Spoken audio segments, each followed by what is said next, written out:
Hey everyone, this is Carrie, and we are back yet again to talk about the Circle US.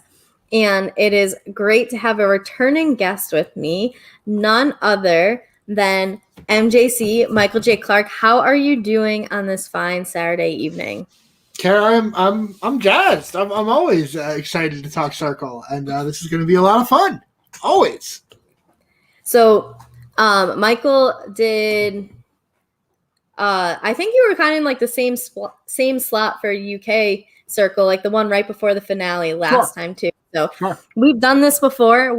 This is not our first rodeo, and we are ready to recap the shit out of this for you. So if you're not watching a video, Michael was just using his invisible lasso. I was. It looked great. I had great form. The first thing I think of with a lasso is in Mighty Ducks.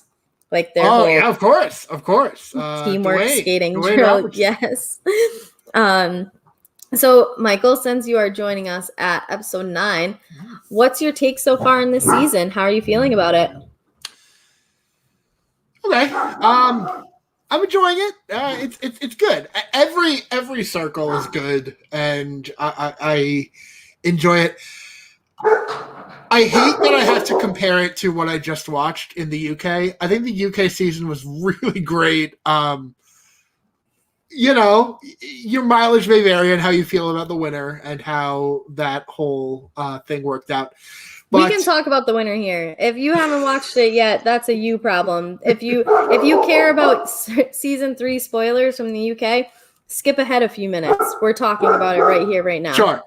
Didn't love the winner. I didn't like the fact that Felix won. But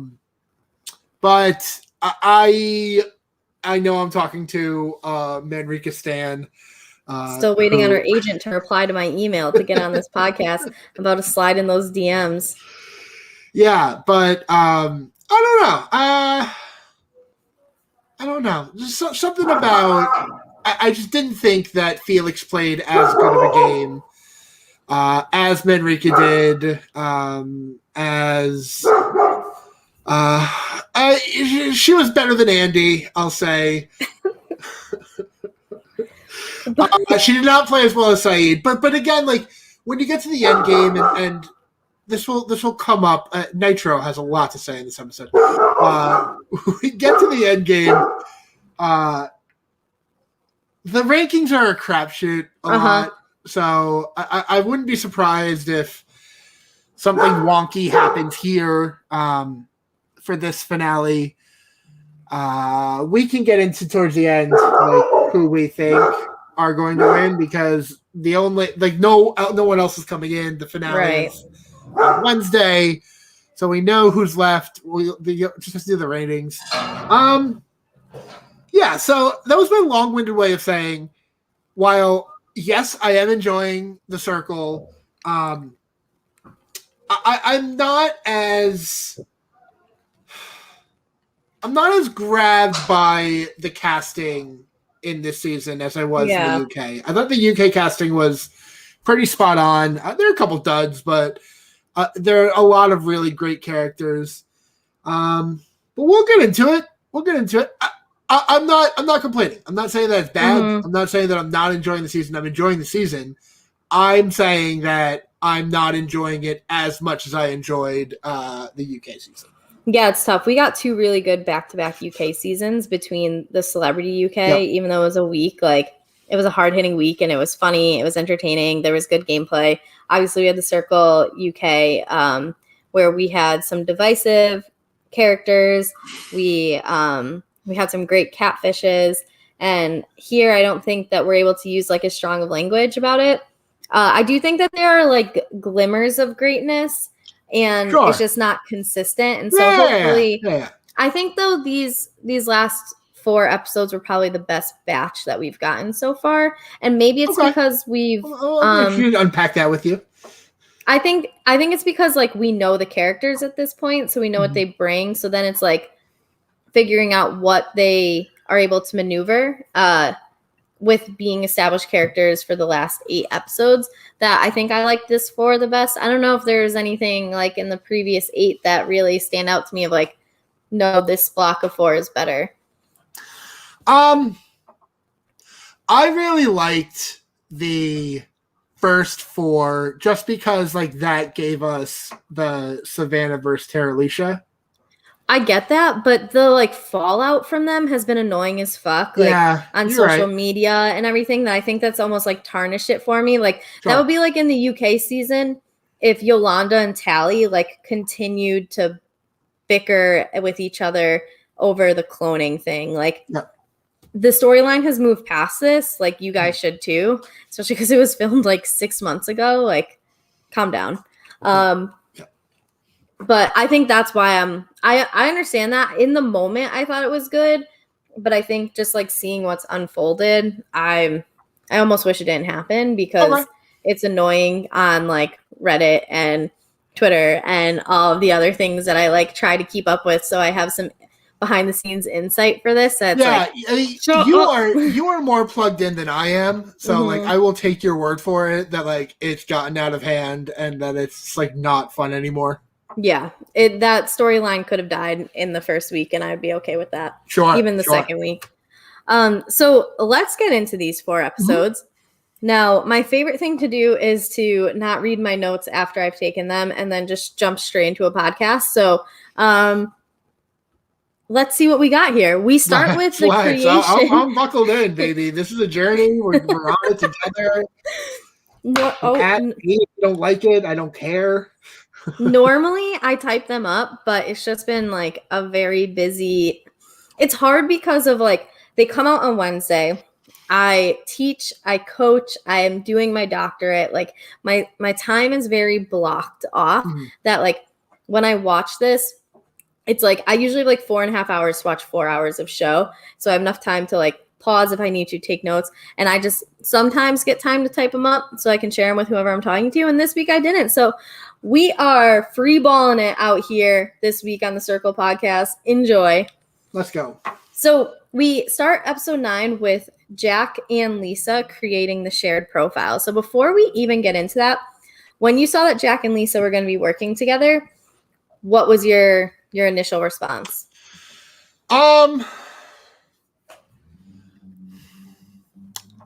So I think that Jack provided a good amount of entertainment as Emily. I think that he came in with a mission to be interesting.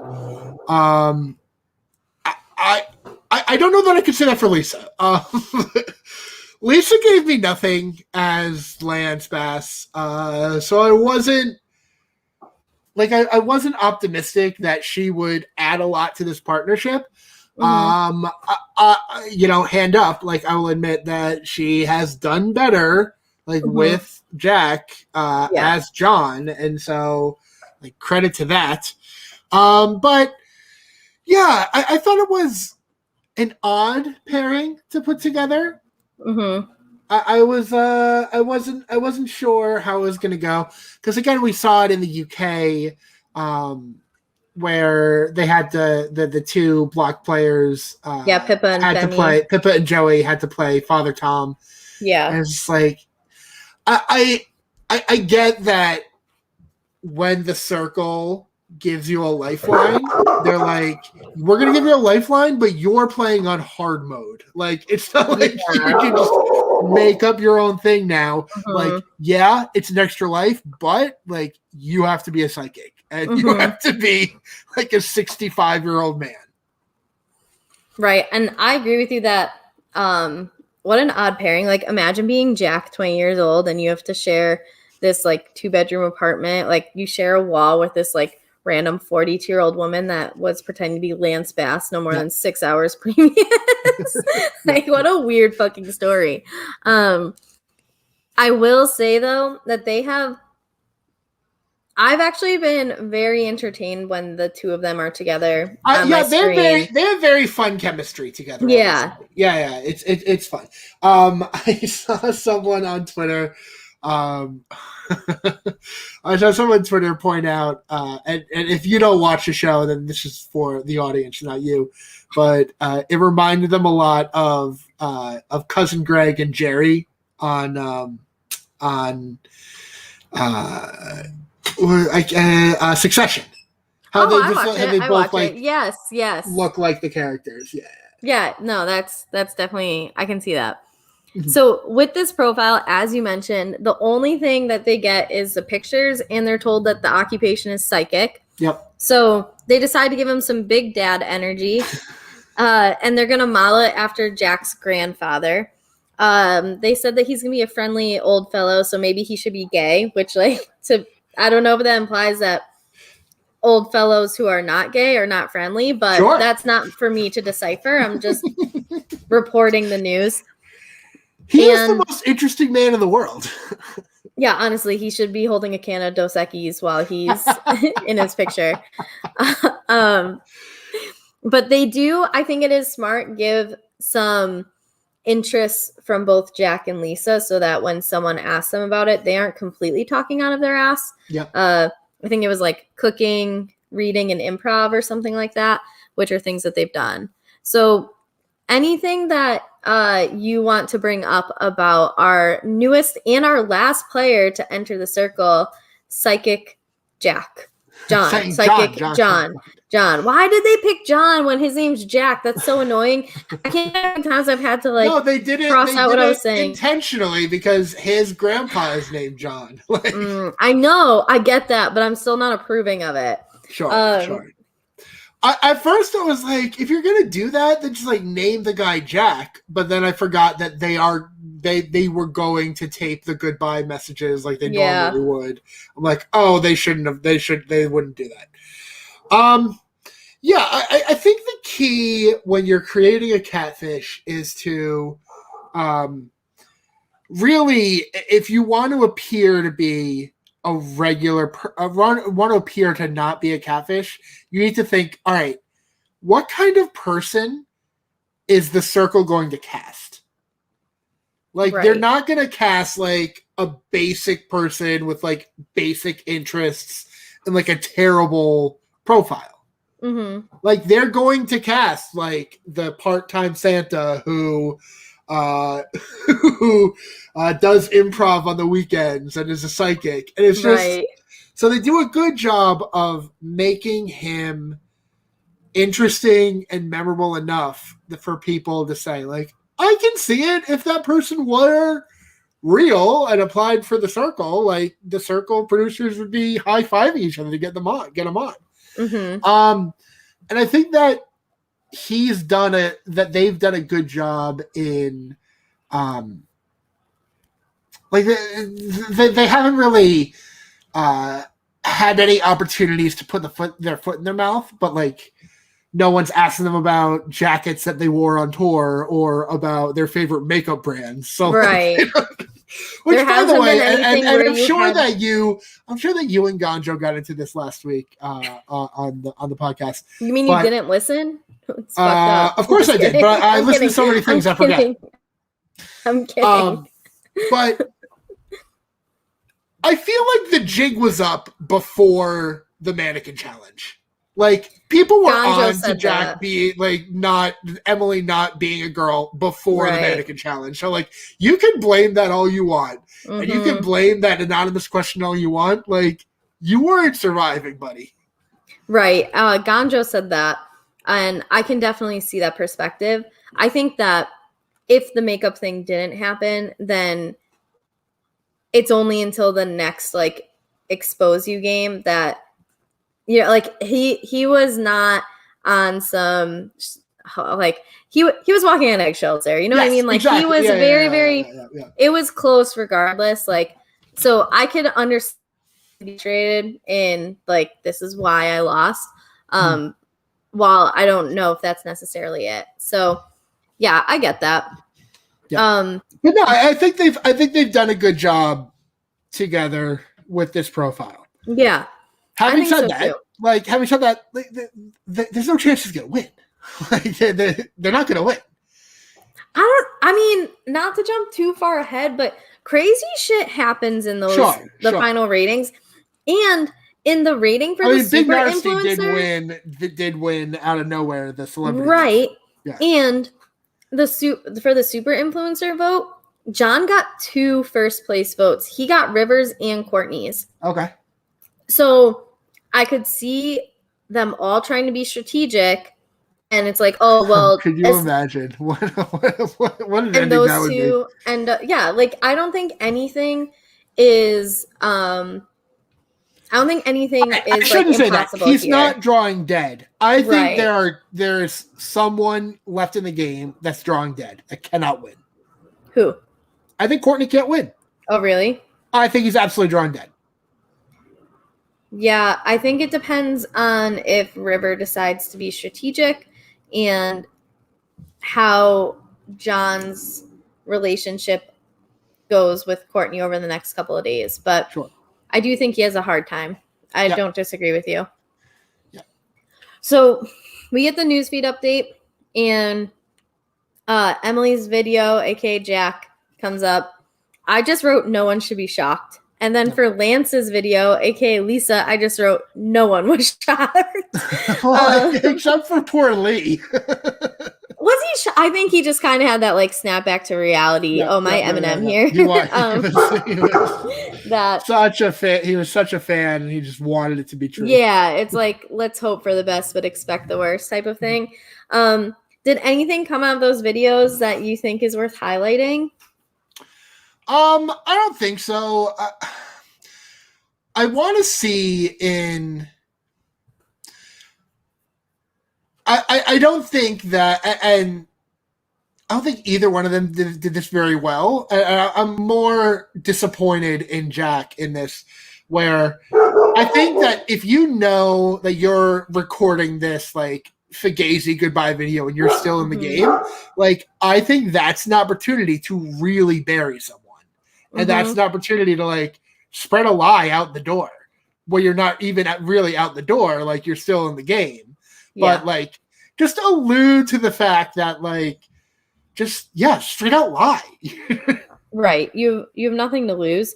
In addition, because they know that they didn't go see anyone. Obviously, like I would imply hard that I went to see someone, especially someone that I don't want to be successful, because that person is obviously gonna be telling the truth. Like, no, Jack didn't come see me, but Jack is implying yes, you did, and like.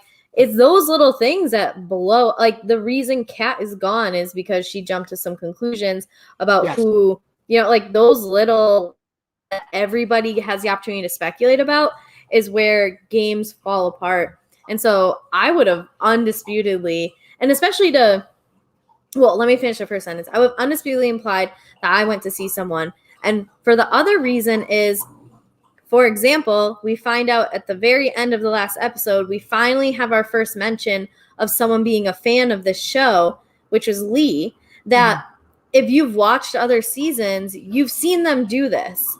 Yeah. So if no one met these people, then don't you come to the conclusion of like, oh, maybe they're still here somewhere. Yeah. So now, I, again, would be implying. Yeah. Now, I know that they did this in the most recent UK season and UK season 2 as well. Did they do this in US season 1? I don't remember. I don't think so. I don't think so. Yeah. So and I don't know if Lee had seen the UK seasons. He just said I'm a big fan of it. Sure. Because then Mitch was like, oh, you know my mom. So I'm not sure, but I would still that's not dumb. To cover my tracks, I would definitely imply that for sure. Yep.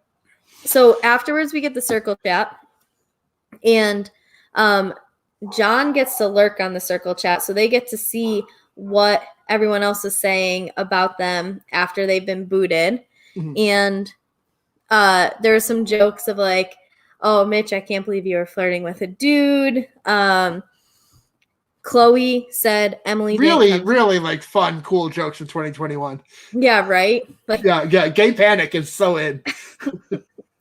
We had Chloe saying that Emily didn't come see her, and then Kat being like, okay, then who did she go see? Can we agree that Kat, who I loved coming into this group of episodes, like I was like super like into Kat, like she was my favorite. Like Kat just had a bad 12 hours, and like that was enough for her to like her game to be completely torpedoed. She went to the wrong people the wrong speculation. It was a bad half day for her. Like she made a bad choice and could not rebound from that. She went to the wrong people with the wrong speculation, and that was the demise of her 100%. I don't understand my note that I wrote here. I wrote River and Lance. Oh yeah, okay, duh, Carrie, because Lance went home too. So and River was like, yeah, and who did Lance go see? Because he thought that, like, okay, Lance would come see me, we bonded or whatever. Do you remember who they were? So Emily was going to see. Emily was going to see Trevor, right? Yep, Trevor, and then Lance was going to go see River. Okay, all right. So, like, Chloe wasn't even lying. She wasn't even going to be the one that Emily saw. But the big takeaway from this circle chat is that Kat thinks Chloe is lying. Yep.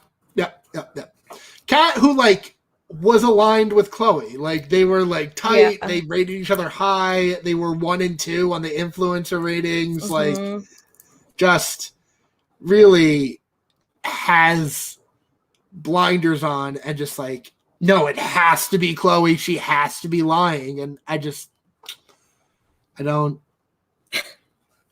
What is he doing? What is he doing, Kat? We saw our favorite crumble right in front of us. Like, it was a sad downfall for sure. Go ahead. And so, yeah, she has like the conversation with River and Courtney. I'm sorry if I'm jumping ahead in your notes. Please, but I just wanted to point out after the first episode, like overall, I tweeted out like this is like a ranking of like my favorite characters so far. Yeah, and I had Courtney like second. Like I really, really thought that like Courtney was like a cool character. I liked Courtney a lot. And after these 4 episodes, like, I think he's just a dick. See, like, I don't take him that way. I think he's getting Manrika'd in a way. I think that I don't think he's a nice person. And yeah, it's a show. It's an edited show. Like, we get it. And I understand. Absolutely. But I don't know. I really, really turned on Courtney in these 4 episodes. I don't know if I definitely didn't turn on him. He was my favorite from the first 4. I do think that like Courtney has reached I think Courtney has found someone he 100% trusts and is comfortable with. Yes. And it's kind of like how we'll DM each other and talk shit about people because we trust each other. Yes. Like, I think that we're seeing that out loud with Courtney versus like it getting to be hidden in DMs. And I think that Courtney is motivated to win this game. And I also think part of the reason that Courtney gets some hate from online is if you think about it, everything Courtney has wanted to happen in this game has happened, and he's had a hand in it. So he is, whether or not it's seen as the like villain in this, he was responsible in ways for Terralisha. He was responsible in ways for Emily. He was responsible in ways for Kat going home. Like every single person, and even Mitch going home, like every single person, he's like, this has to be the next person out. This has to be the next person out. He's getting it done. So I don't think that it helps his cause that like the bad guy is winning. You know what I mean? Like, I don't say winning the game, but like he's getting what he wants. So I don't know. I think it's a combination of things. And I also think that sometimes these games harden you up. Like, I think that's definitely the case with him, where he came in and look at his profile picture, like the huge like toothy smile, and he's like came in, he was so excited about everything, and he was trying to be like a positive, and just I feel like all the joy has been like sapped out of him now, and just like everyone that's against him, he's like, F this person, I hate this person. Like, I don't know. Like, I just every time that they cut to him, just like being catty about Kat, no pun intended, or Mitchell, I was just like, enough, man. Like, just, I don't know. I don't know. I don't know. And I never got there with. I kind of did for like one episode get there with Manrika. The episode where like she like completely turned on Andy and like tried to start the triple threat. Yeah. That was like a one episode thing where like the next one, like she was like back to kind of being the Manrika that like I really enjoyed and I really loved. And it's just, I don't know. I don't know what really changed for me with Courtney, but I think he's kind of a dick. Yeah, I think it's like we're publicly getting to see like that level of comfort you have, because him and River are thinking the same thing at all times. And so when you have that ease of like being able to say what you want and have someone, you have an echo chamber as well, it just builds you up to even like be more dramatic about what you're thinking. To be fair, and I'm playing devil's advocate against myself right now. I think it's just called a change of opinion, but go on.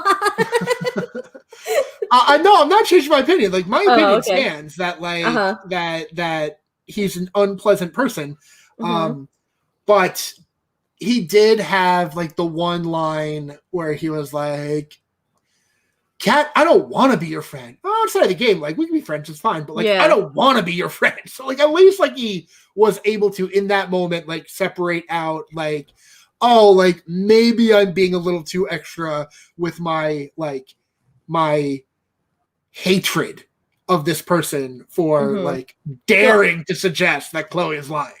I would be such a bitch in my confessionals. Like I would be so hated. So maybe that's because I come from that view of like, I feel like River kind of like he treads that line well where he like says his little catty things and does his little catty things, but he's still like a ball of joy about everything versus Courtney just being I think I would be more like River. Yeah. Oh, and I would 100% be like Courtney. Like, I would have to like text everyone before the show came on and be like, "Listen, like, I'm gonna say some things." Yeah, just fast forward every time I'm on the screen. But if not, like, I understand. Just understand that it's not you, it's me. So maybe it's because I know that I would get so into the game. It wouldn't even have to be for $100,000. It could be for a fucking high five and 6 chicken nuggets from McDonald's, and I would still be as like competitive and cutthroat and bitchy about it. Especially when you don't have to say these things to people's faces. Like, what a joy! The true American way. Yes. All right, I'm sorry. I'm sorry for the tangent. You can go back. No, it's fine. I think that's great because it does relate to everything that's going on with these next 4 episodes. Yeah. I'm skipping over the Trevor Mitchell chat because like they bonded over Emily being a dude. Okay, next. So here's where we see if Kat is a tree in the woods, this is where Timber is being yelled because she's going down. She names it Southern Queens and she chats Courtney and River. So she calls them you messy hoes, which I think is hilarious. Like I appreciate the way that she talks to everyone because I do it's too. not like the formality that comes along and then like the evolution of like, oh, circle sis or whatever. Like she just comes in is like, sup sluts. So here we go. Yeah. But essentially Kat implies that Chloe was lying and both Courtney and River were just like, nope, no. Not a chance. Like, not happening. And she was saying that she was lying about Emily coming to visit. So I think Kat went to people that she thought would want to play this strategically and play the game and use it to very much hit a brick wall. Yeah, complete misread. Like just the wrong. She hit the Kardashian brick wall. Yeah. So I know we've already kind of talked about it, but what do we say besides fuck? Like, yeah. So, and then the other thing that happened before this that I had forgotten, but I feel like one of like the first things that we see in that first episode, it's like the morning after, like, it's the morning after Emily and Lance have been blocked, and you see Kat in her room basically saying, like, I need to do something today. Like, it doesn't, like, it's not going to be great, but, like, I need to do something today. mm-hmm. I'm like, do you though? Like, you came in second in the ratings. Like, yeah. Like, it seems to be going fine. But she was almost, like, setting up, like, you know what? Like, I'm going to swing for the fences for something. And I'm like, mm-hmm. all right, Kat. She doesn't play softball. She plays volleyball. She does play volleyball. Yes, she's not going to swing for the fences. Yes. She's going to... A little too tall to be playing softball. She could be a pitcher. Yo, a 6'7" pitcher, by the time that stride gets done, they're like 14 feet from the mound. You have no chance hitting that ball. I played against a girl in high school who was like 6'1", and she was basically on top of me by the time she let go. And it's like, how am I supposed to hit this 62-mile-an-hour pitch when you are 13.4 feet away? Shit. Yeah. Anyway. Now, Carrie, you're like 5'9". Yeah, minus a foot. So.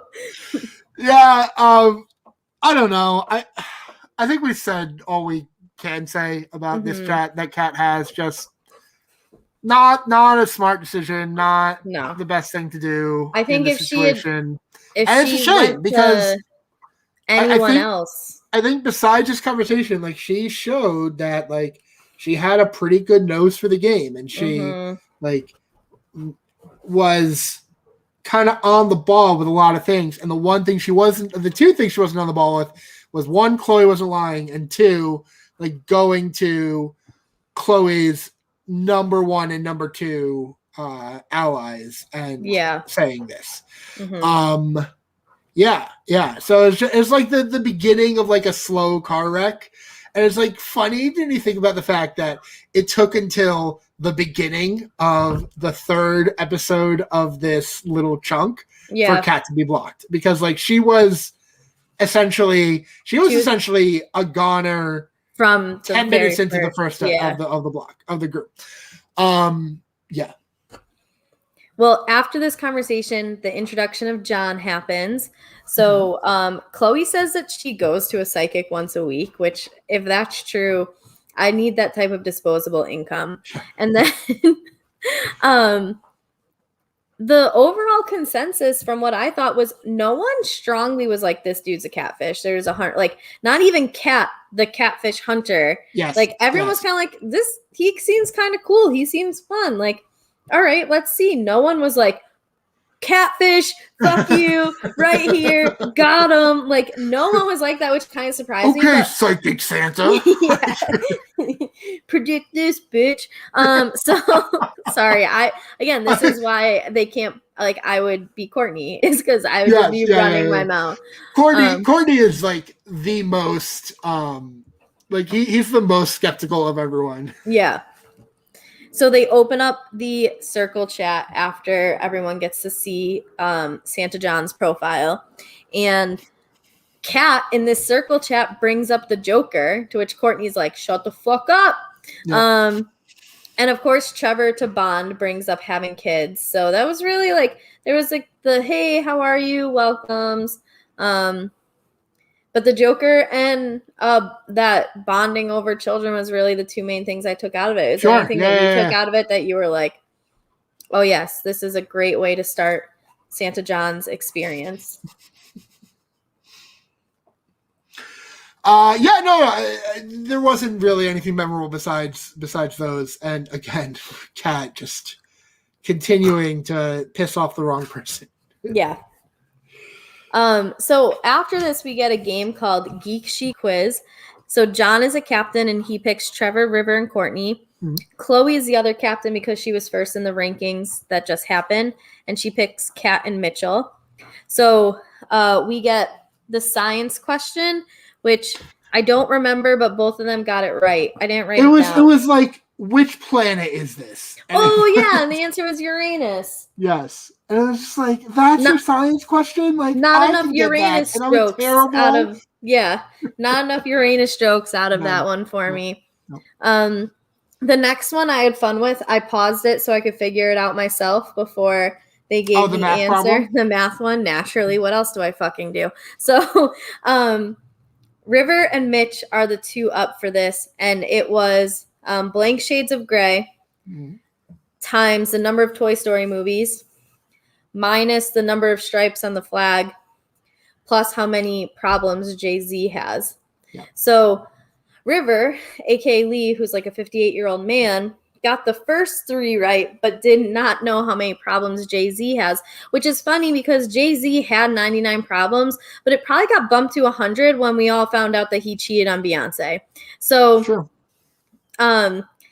The thing that got me was Mitch, the MAGA Mitch, not knowing how many stripes are on his American flag. He could probably tell you the amount of stars on the Confederate one, but cannot tell you how many stripes are on the American flag. So, MAGA Mitch, do you have any comments? No? Okay. Thought that was funny too.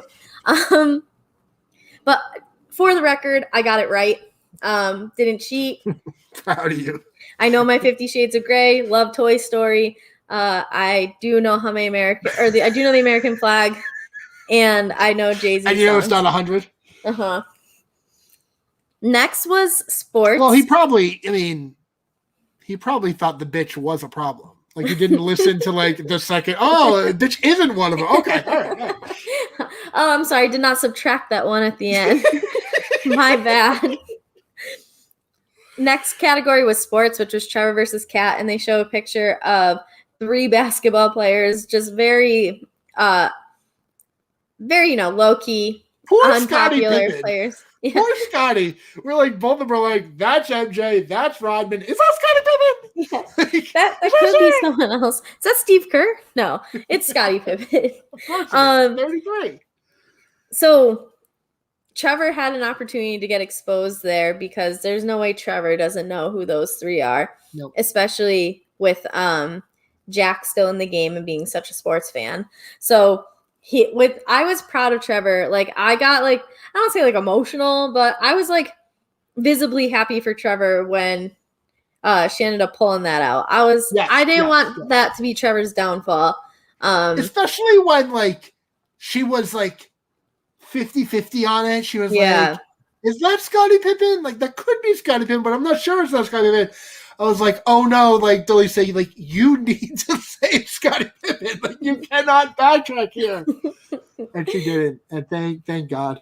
Mm-hmm. And even Kat Kat the jock, the athlete wasn't positive it was Scottie Pippen. Yeah, she got there a lot faster, but she wasn't. Yes. And then the last one was a brain teaser, which Courtney and Chloe did. It was about using a compass, essentially. Basic. Yeah.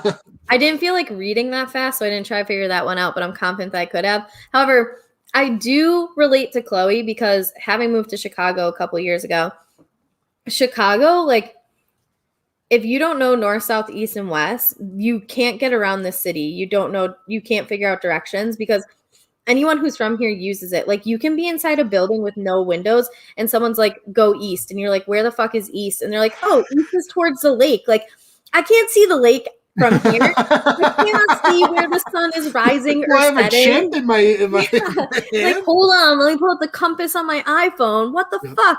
What is left and right not enough? So when she was like, I've never used a compass before, that's how I feel every single time someone tries to explain for me, how to get somewhere in Chicago. And they're like, oh, just go east. East.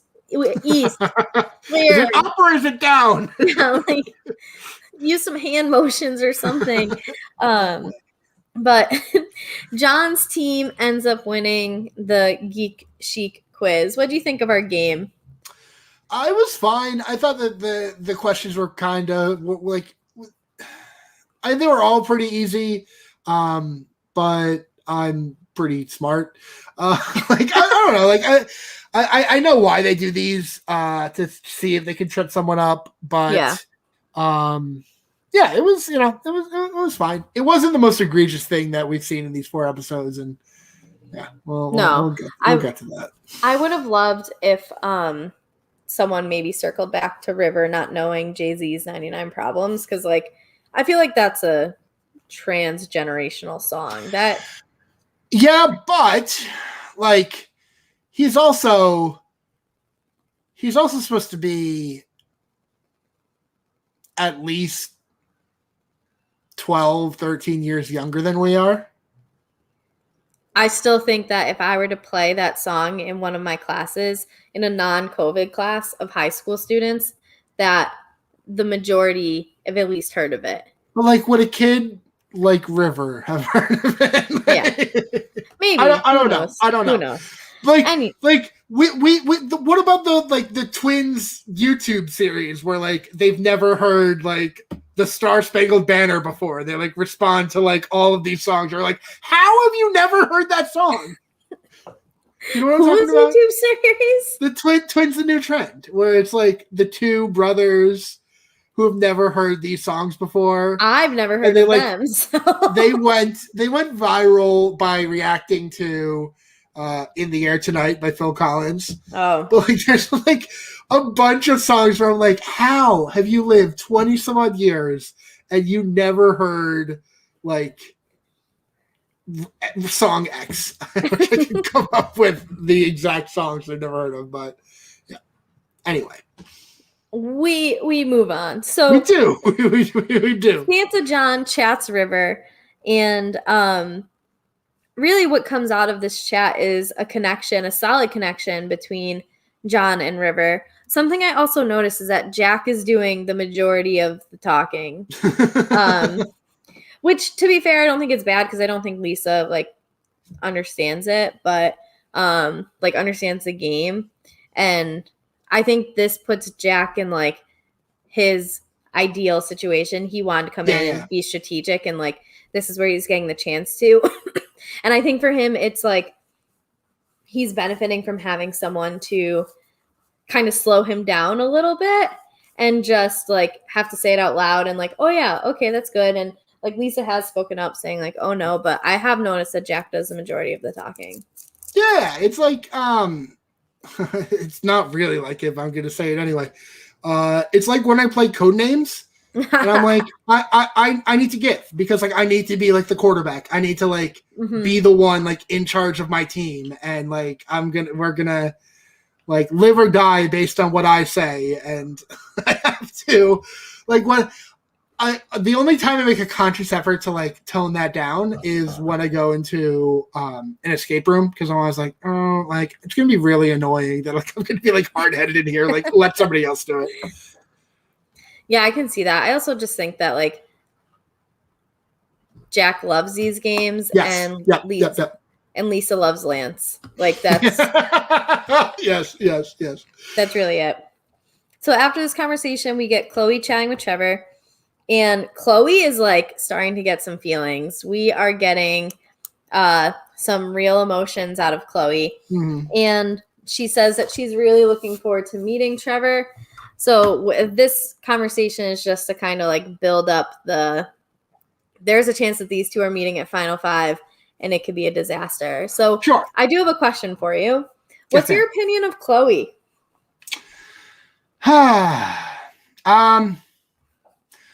So when the season started, I'm like, oh, like cute stunt casting, like girl from Too Hot to Handle is in the circle. I think she's done a good job of building relationships. I think she's done a good job of finding a majority, but like not being content with that and realizing that like you can't just have a majority in this game. You need to like have a thing with everyone. Mm-hmm. And so like she has her thing with she has her thing with Trevor. She has her thing with John the Psychic. Like she has a thing with Mitchell where she's always going to be like up towards the top because not only does she have River and Courtney looking out for her, but like everybody else is like, oh, we like Chloe. Like Chloe's like very endearing. I think she's like dumb as sin, but like, you know. See, I think she knows what makes good TV. Like, I think she knows her role. I mean, she's an influencer. Yeah, I think she knows her role. At first I tweeted about this. I'm like, hey, she's from the UK. Like, give us USers a spot on our own version of this. Was kind of upset by that, but I have really grown to appreciate having Chloe on the screen. I love her like dumb little quips. I would put her like in my personal preferences to win. Like, I'd put her second right now. Mm-hmm. Same. Gonjo and I were talking about that too, that like we wouldn't be mad with the Chloe win because also she's playing the game well. Like you said, if everybody in the final 5 were to rank on their genuine, this is how I feel about these people, Chloe wins. Yes, because Trevor is down on the boys. Yeah. So Chloe's probably Trevor's number 1, probably River and Courtney's number 2. And at that point, even if she's only John's number 3, like she probably takes home that victory if everyone were to do their final 5 based off of, but we know it's not going to happen. Never ever. I do think she is sitting in like a decent spot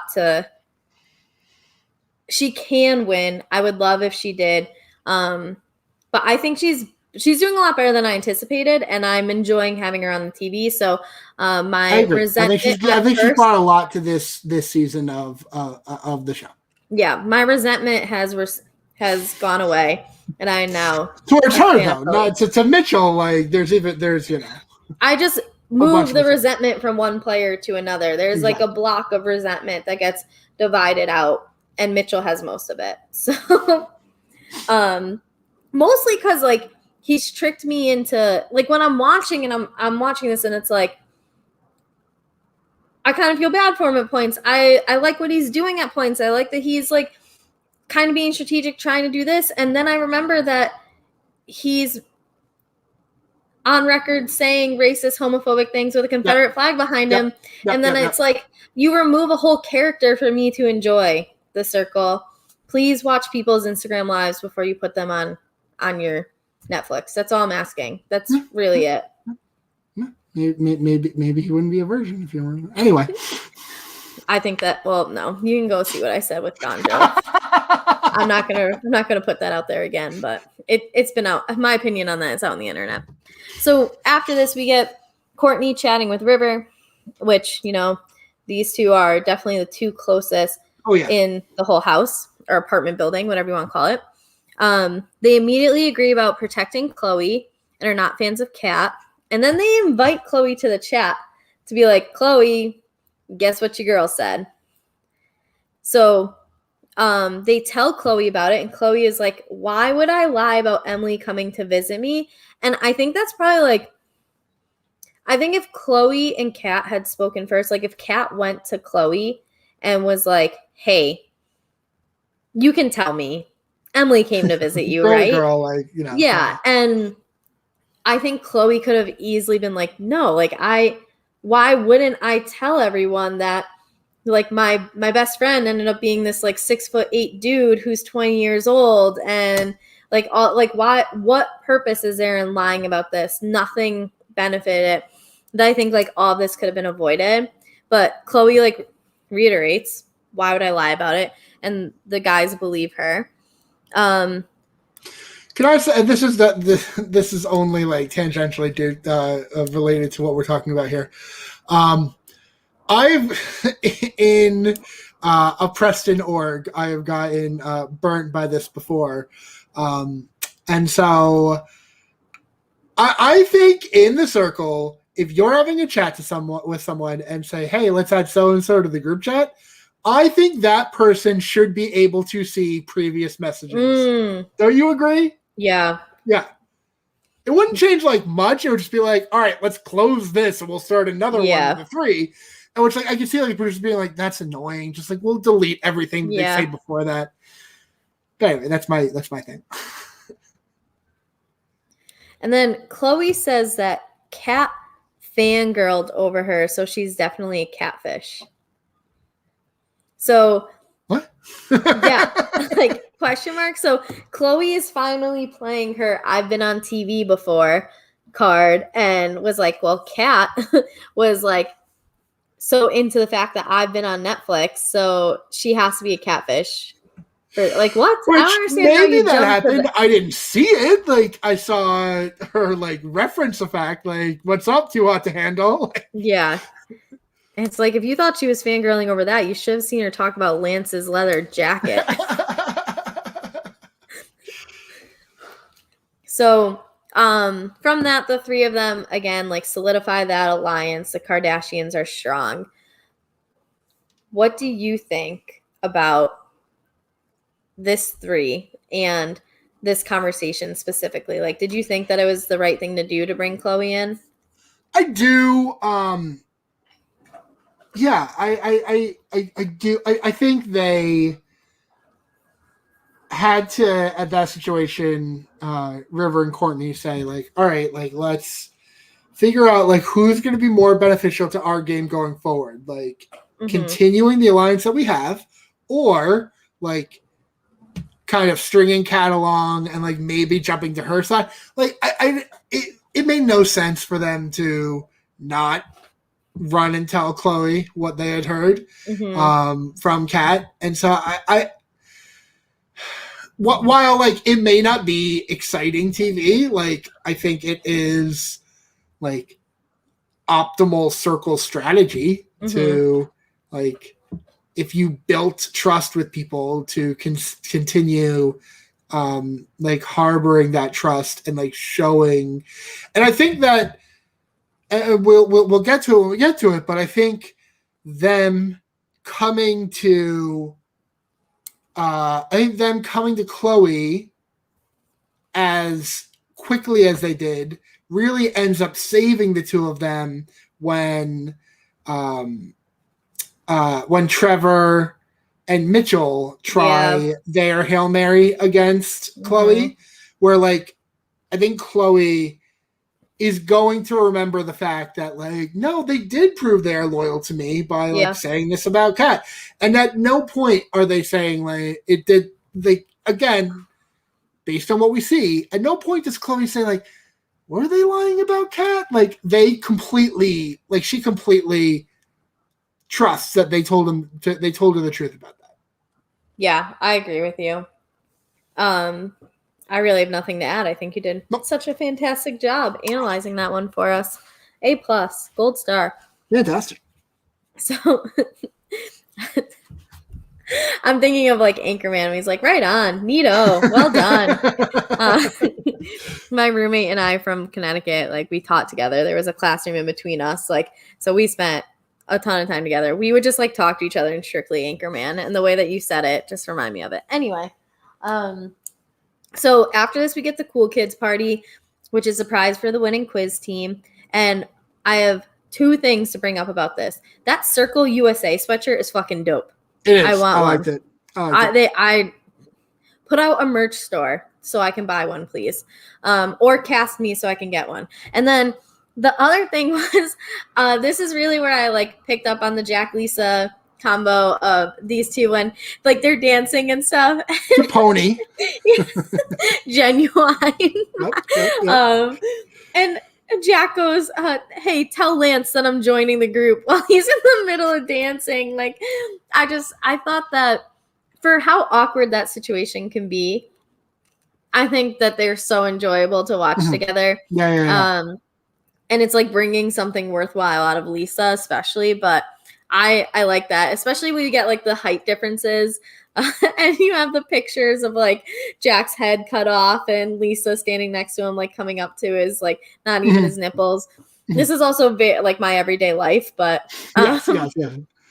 I live this. So I also did like the editing choice of them like cutting from the party to like the other rooms, like Chloe's room and Kat's room and Mitchell's room, where they like you can hear Pony faintly, but like it's not like playing in there. Yeah.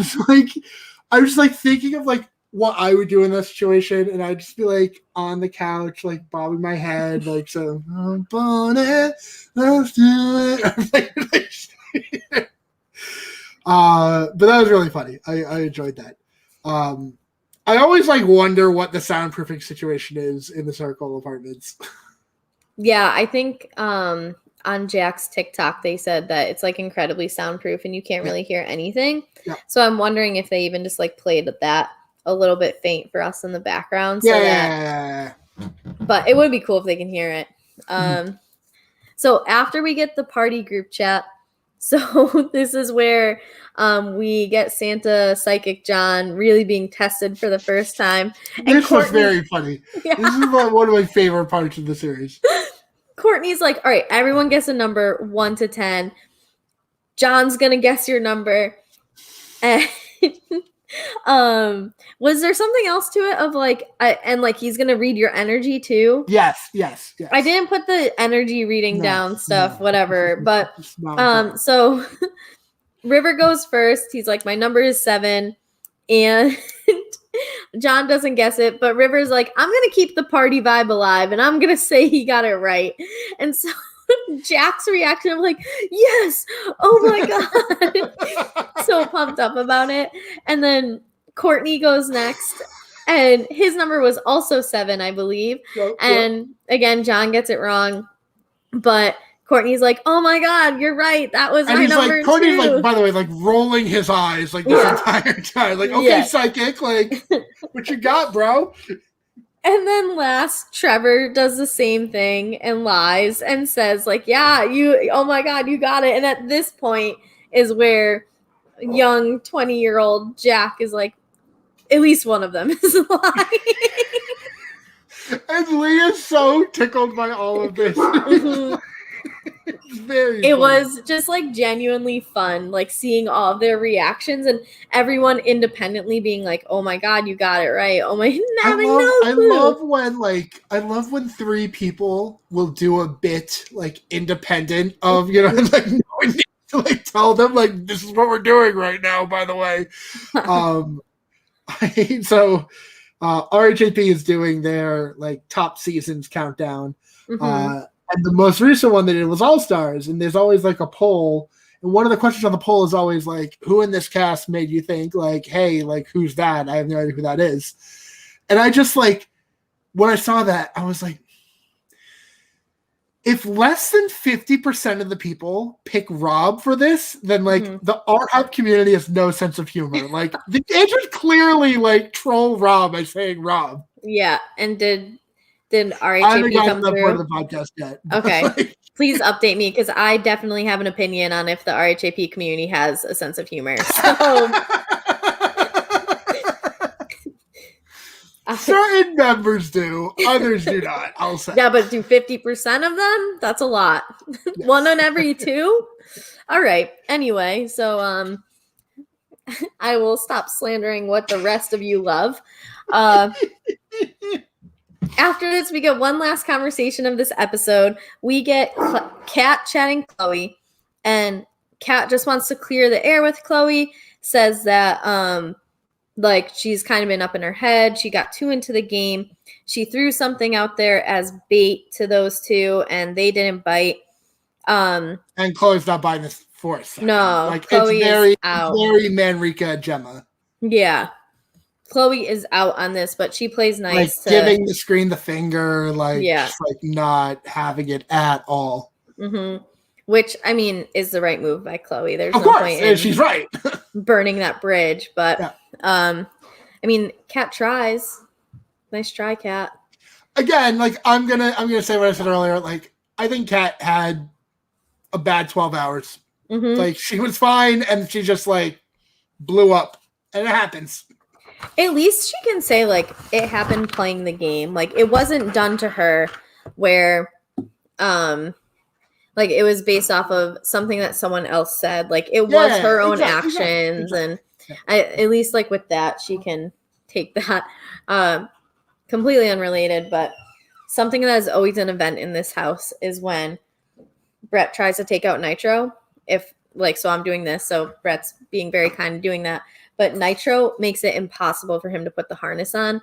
It is a fucking game for Nitro, and he loves it. It's hilarious. Like, Nitro is currently laying here with the, like, I'm about to jump up and do, like, hoppy laps around the room, and you're not going to be able to catch me. So if you hear chaos in the background, that's what's going on. All right, we're at the end of episode 9. We are. And we are going straight into episode 10.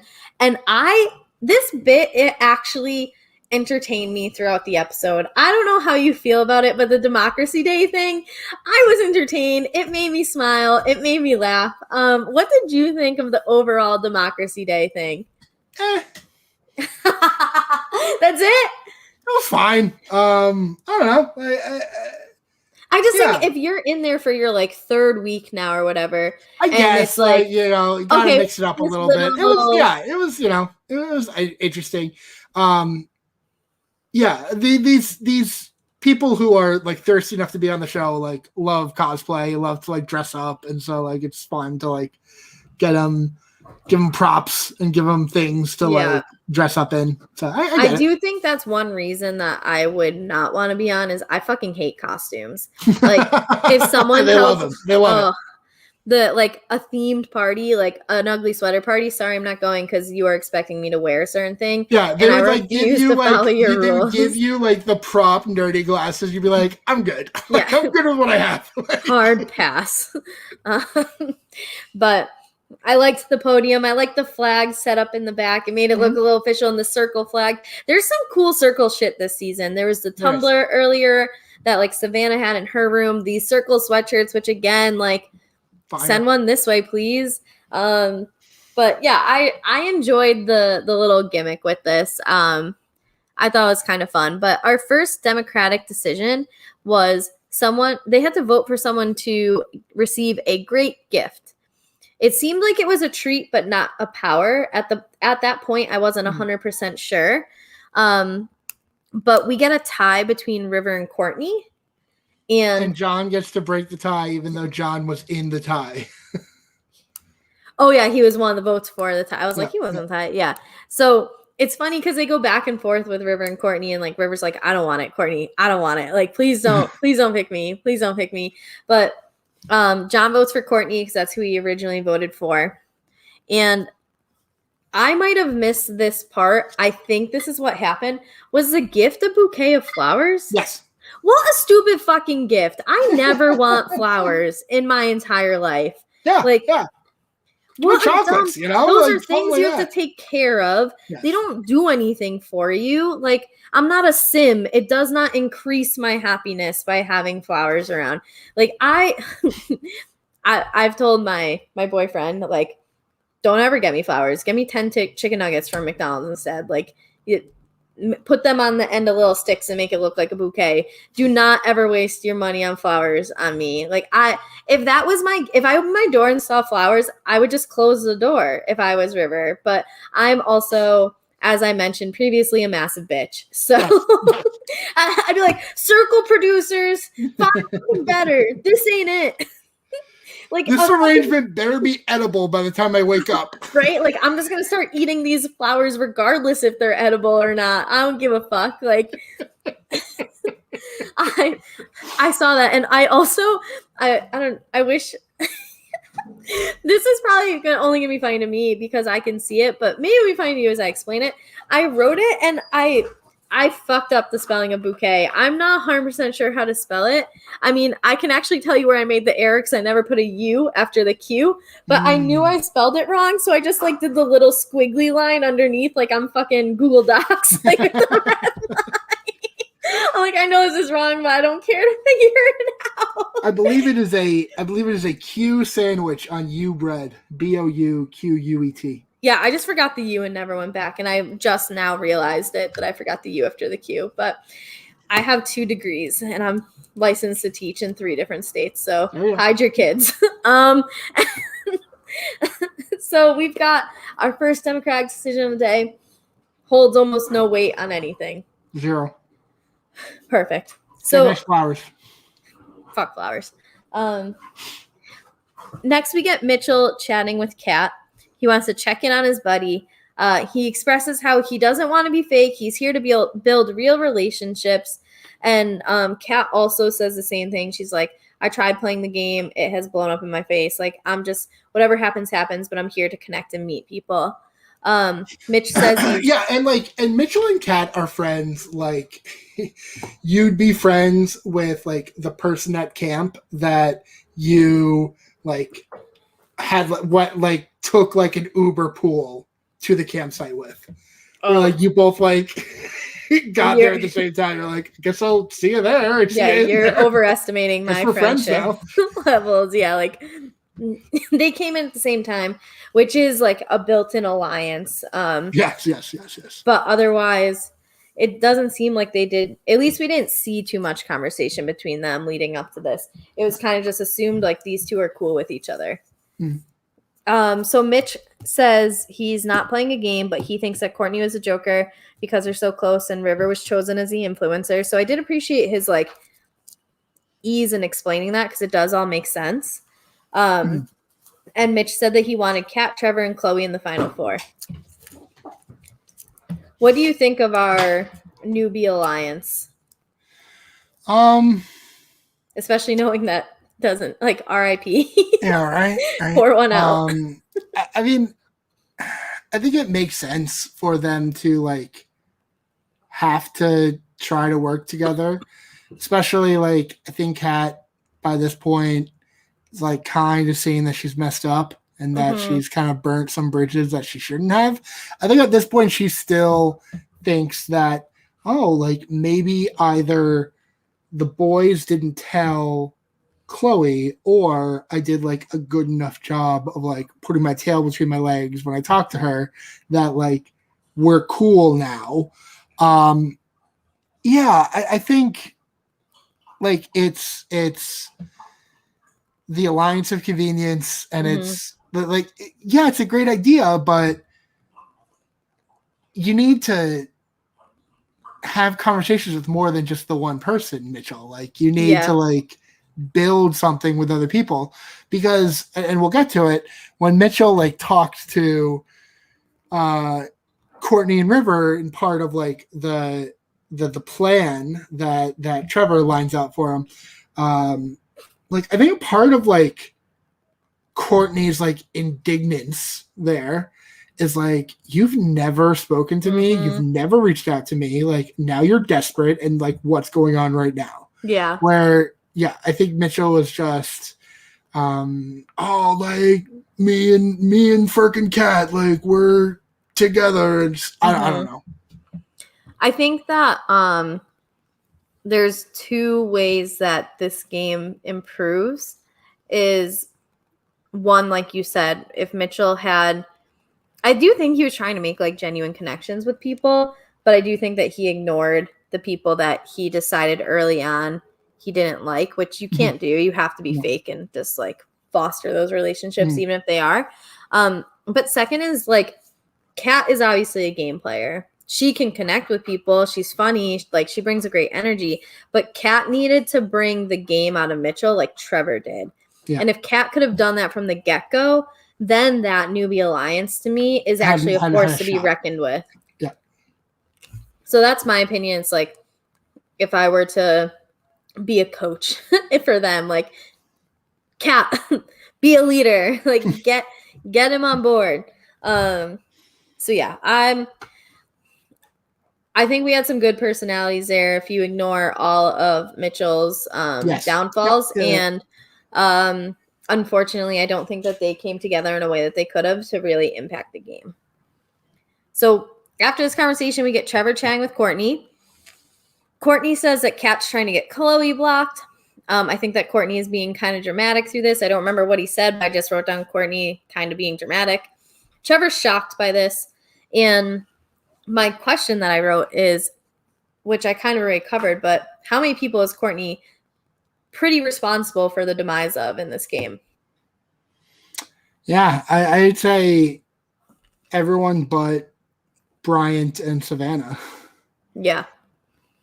And I think that, like, I don't know, if you put Courtney on like a Survivor or Big Brother, I think that he has a better chance of winning a game like that when there's like more structure and what to expect out of the votes in terms of being able to influence people the way he is. Like, to get in Trevor's ear and say this, and the way that he's like gone Terralisha gone, Emily, like I think that he's just playing the wrong game. Yeah. Is what it comes down to. Yeah.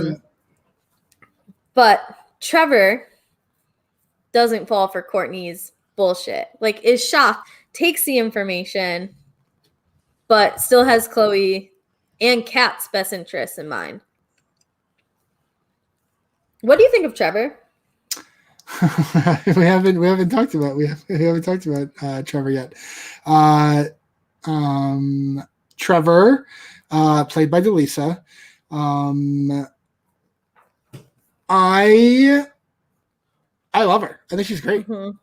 I teased that. I said like that Chloe's second on my list of people that I'd be happy with winning. Like number one with a bullet would be Delisa. Yeah. I think that she's just such like a fun character, and I think she's doing I think she's really improved from the beginning. I think she's gotten more comfortable with playing her husband, being a guy. I think that she's playing a really strong game. So now here is my cross analysis question for you. Yes. What separates you being happy with Delisa winning and you being upset that Felix won? Because I see them as in somewhat similar situations. Like they each have their like circle romance. Both are women playing men at catfishing. Like, I would say arguably that Delisa has had to lie a little bit more because Trevor isn't, I mean, in real life, Trevor isn't a single father. However, she is playing for her kid and her husband. So like you do have that family connection. I mean, I do think that they're playing, that's the difference for you. Natalia was like just her army buddy. Mm-hmm. You know what I mean? Where like Natalia didn't have like a family she was really playing for.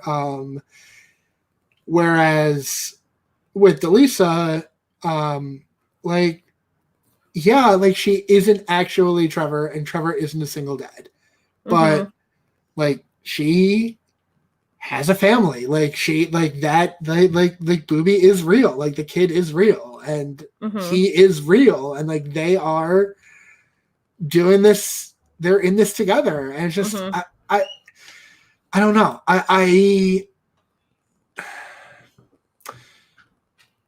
I mean, that's a good question. That's something, for me to like have to justify reflect on, with myself. Write a 5 to 7 page paper, really analyzing this, please. APA citing. I don't know. Because for me, there's not much of a difference. I feel like I went to school with Trevor's and Delisas. You know what I mean? Like it's just, I don't know. It's a story that like I feel close to, as opposed to like I don't think that we got a lot of what Natalia's like IRL story was in the UK season. Because there wasn't that connection to the catfish. There wasn't like, oh, this person, Felix is my brother, and like this is our family dynamic, and blah, blah, blah, blah.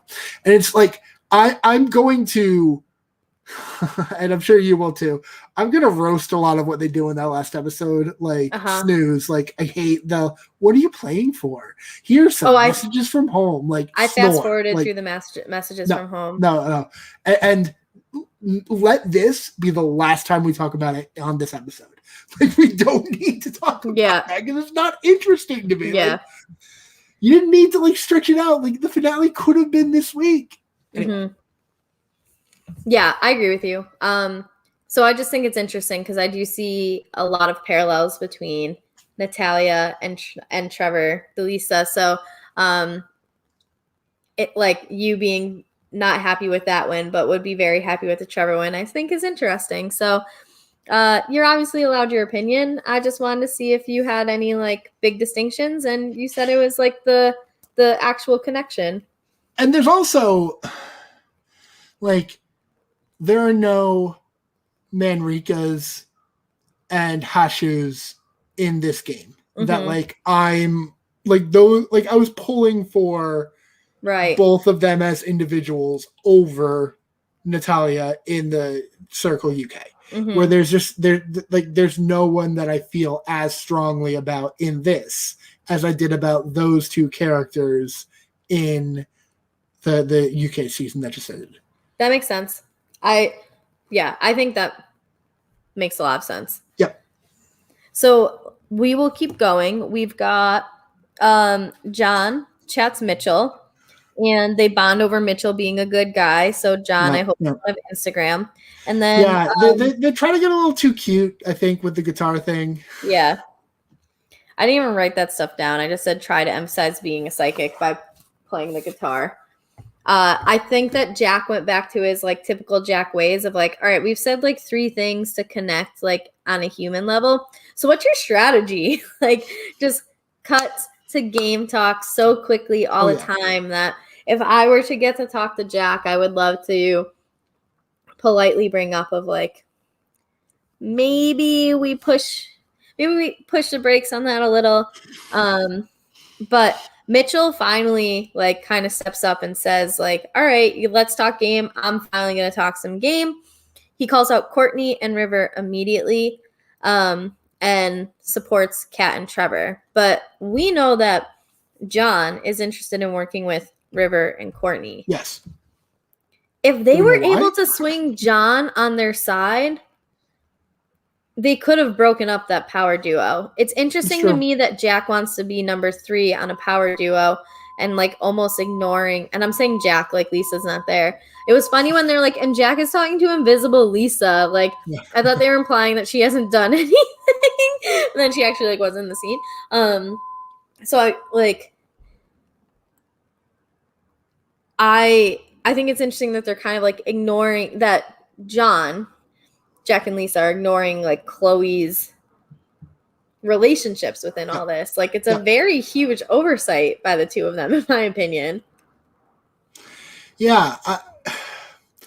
I mean, we're watching the edited show, so like it's so obvious to us, but like how obvious is it to everyone else that like those 3 are in lockstep? Like the only thing that we hear from Kat, from these people are like, oh, Courtney and River are together. Like we need to break them up.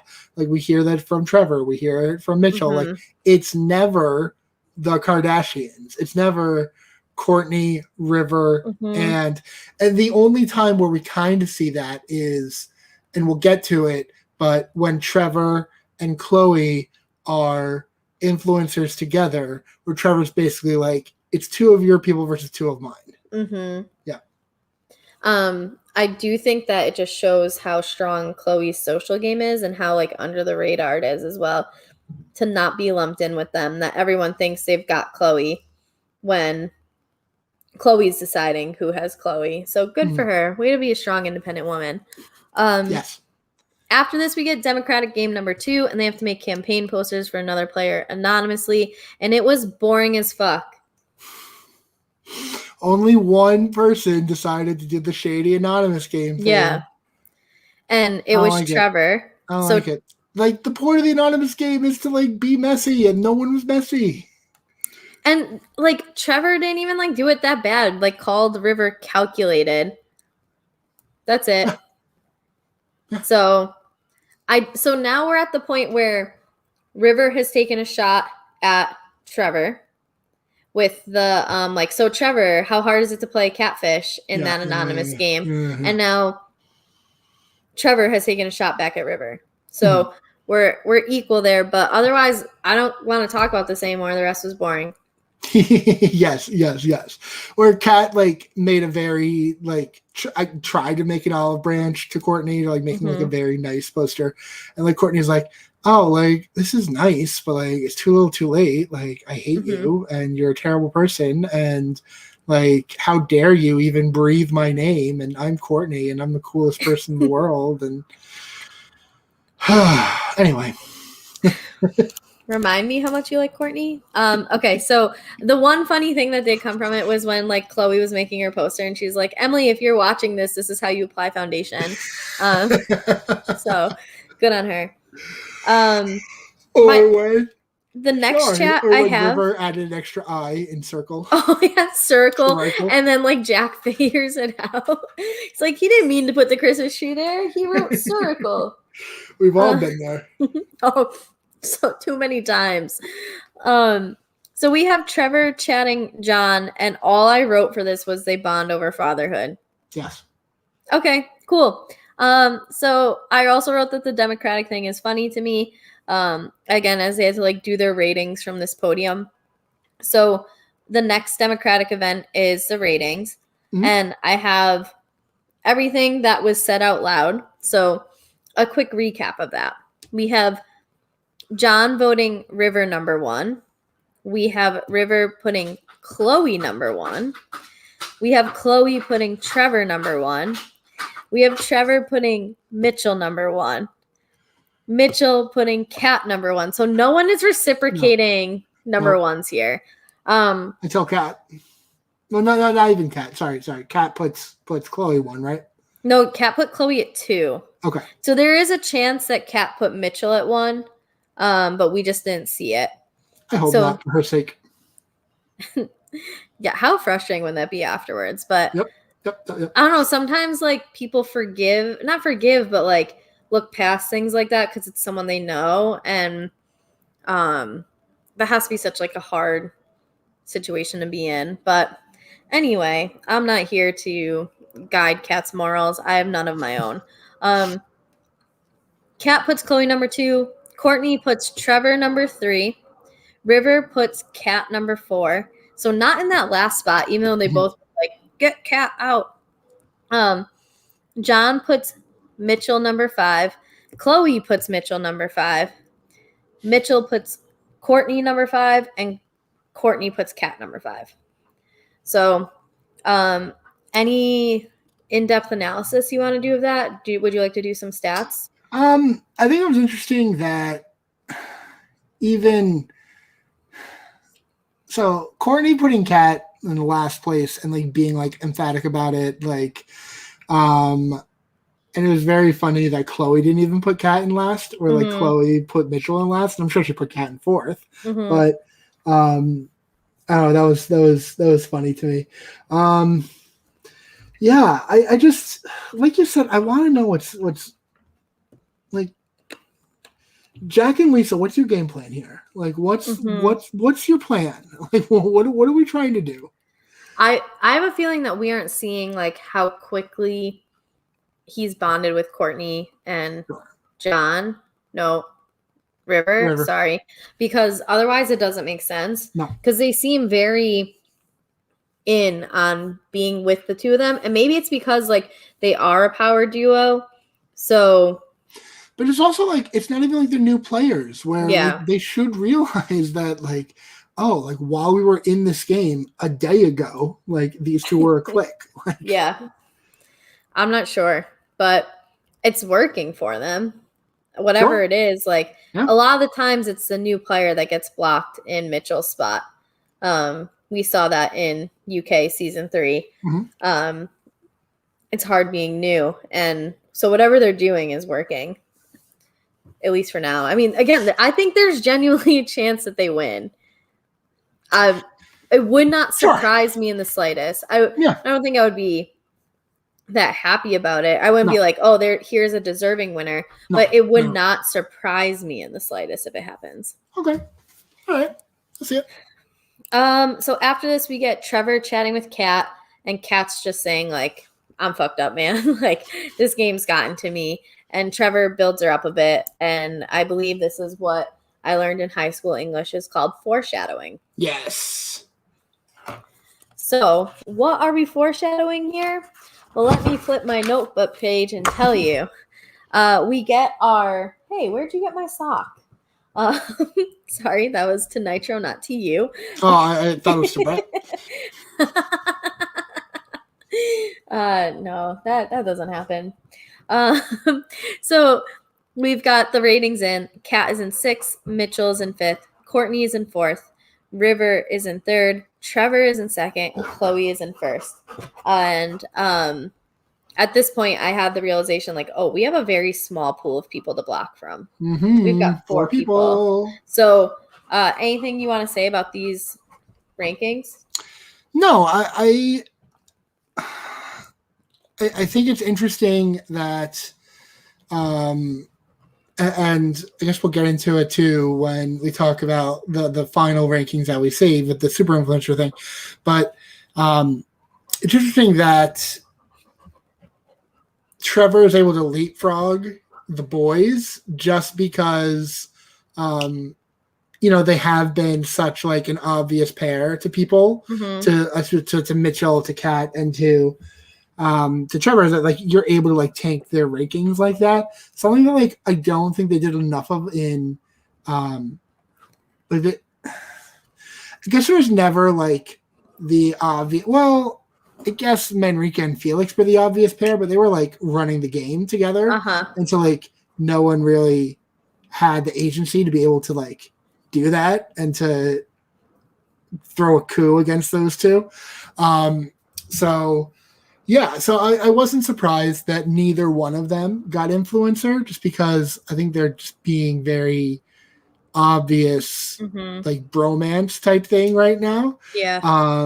So I was happy that it was Chloe and Trevor, and I thought that like for a second, like, oh, this could be interesting to see like who's basically going to come out on top between these two, because as Trevor points out, like it's a 2v2 situation where it's like two of hers versus two of his. And something that I noticed from these rankings, it's like you almost have 3 duos being ranked in a row. So you have Kat and Mitchell at the bottom, you have Courtney and River in the middle, and then you have Trevor and Chloe at the top. So really it probably just came down to the fact of like Kat and Mitchell are cool with Trevor and Chloe, Courtney and River cool with Trevor and Chloe, and then you've got how the other ones fell. So I just thought it was interesting how you had like those pairs being ranked back to back. Like that's a good point. Good point. So we go to the influencer chat, and basically they do the rundown of the 4 people who can be blocked. We've got Courtney, both at least to each other say that they are cool with Courtney. They don't want to get rid of him. River, Chloe says she doesn't know if she can fully trust him, but does defend him. And Mitchell gets brought up. Chloe doesn't trust him. Trevor trusts him. Kat comes up. Trevor trusts Kat. Chloe does not like this. So like you said, we've got a 2v2 situation. And Chloe explains exactly what happened, which Trevor already knew for the most part anyway. But like that's her reasoning for not wanting Kat around. So we also hear Chloe thinking strategically through this, which again is impressive to me because I was not expecting that out of our too hot to handle woman.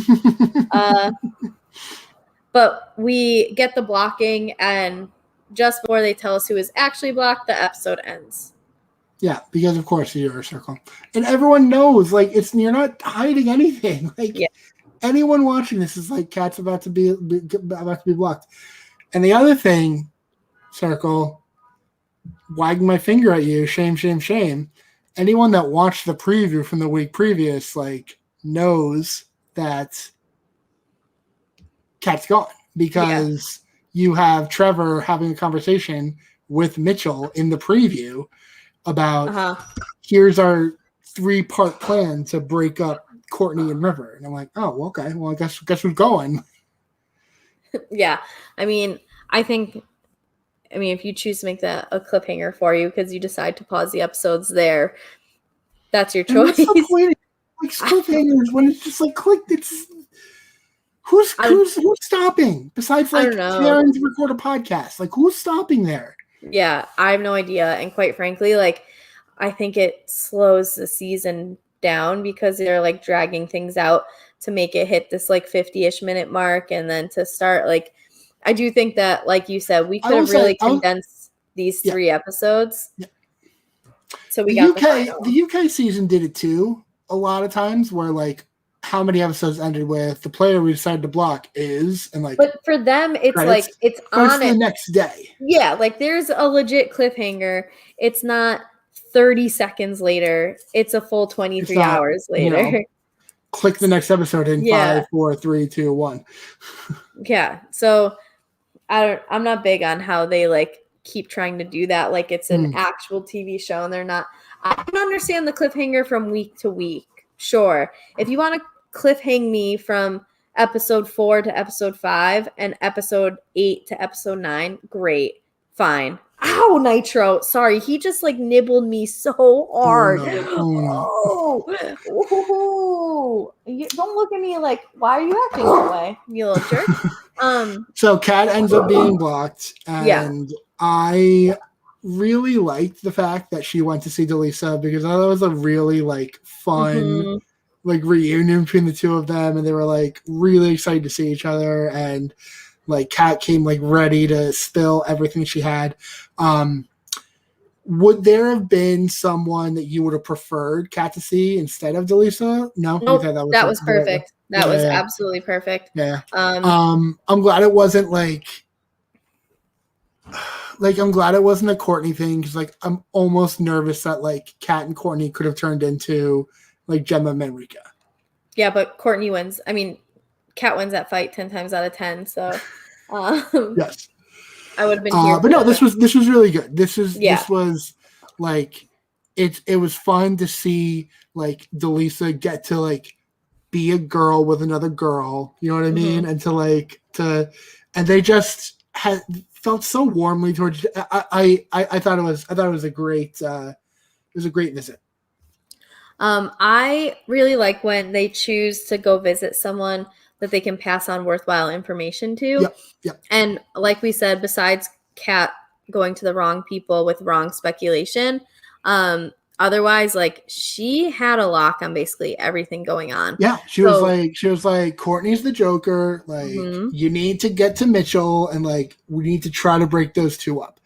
But here again, no one is using John.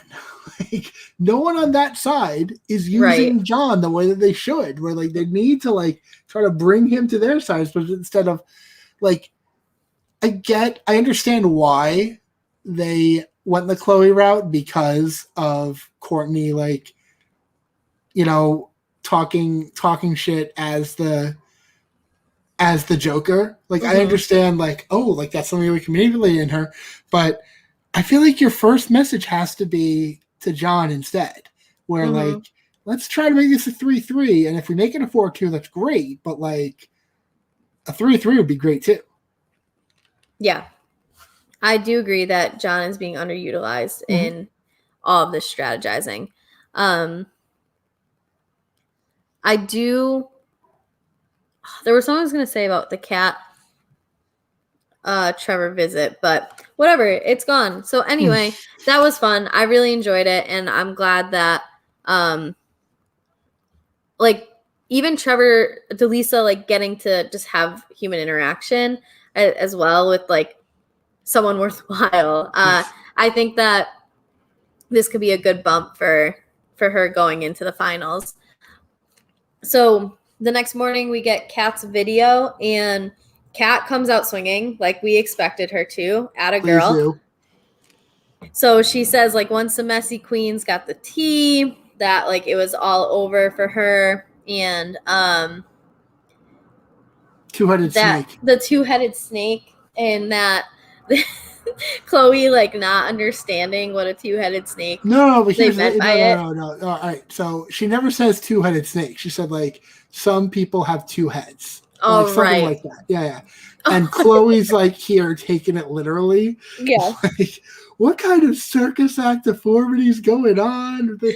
Well, flirting with someone that literally have two heads. I'm like, because no. Trevor admitted that like Kat came and visited, and that's when she was like, "Oh my God, Kat visited someone with two heads. Like, am I flirting with someone with two heads? Hilarious." So something that came up here from Courtney is I think why I have a reason to, or like maybe why I'm a little bit more pro Courtney than the average bear, is Courtney has a great point when like Kat's like the messy queens got the tea, whatever, that's the reason I'm gone. Courtney was being true to his alliance. At the end of the day, like, yeah, it takes out someone likable and on the opposite side from him, but really he's protecting the people he said he's going to protect the whole time. Like, he's never betrayed anyone that he's playing a clean game alliance-wise in terms of like protecting those people. And if you're big on loyalty, then Courtney's your guy. Like, on a strategic level, like, I have no problem with the way that Courtney was able to manipulate the situation, not manipulate the situation, like, Kat's talking about like, oh, once they get the tea, like, sis, like you served it to them, like you like put it in to-go containers and like handed them both. Like she did the like, I'm gonna pay for the people behind me in the drive-through move. Like exactly. So I have like, on a game level, I have no issue with everything that Courtney did. I think like the thing that like rubs me the wrong way is just like, it just like seemed very like extra personal, like pointed attacks at this person. And it's like not fun. But I don't know. I'm being a baby. Mitchell picks up from the newsfeed video in the circle, from the newsfeed video that he needs to talk to Trevor. Like him and Trevor got to get together and figure something out. They do. So after this, we get Chloe chatting John, and John gives a reading with oracle cards. Chloe's in the gym. Do you see Chloe on the elliptical? She's like got both feet on one of the elliptical pedals and just like pulling that thing back. It's very funny. It's like fucking like playground equipment and not in the gym. Like she probably goes there just to like mix up where she is for the day or like for that time, whatever. But girl is not there to work out. She's just so funny. I don't remember what she did that made me write this, but I wrote Chloe is reality TV gold. Yes. I'll watch her more. Put her on more shows. Like there you go. I don't think she put her on every Netflix show. Yeah. Love is Blind. Put her on like all of them. So anything you want to bring up about John and Chloe? Not really. Chloe continues to like not understand metaphors and not understand the two-headed thing. I want to explore this like charlatan of a person that Chloe's seeing every week who's like, I'm a psychic and right. I don't know. I thought this was a good Michelle Buteau addition, the narrator, where it's like Santa but with magical powers. And she's like, I think Santa does have magical powers.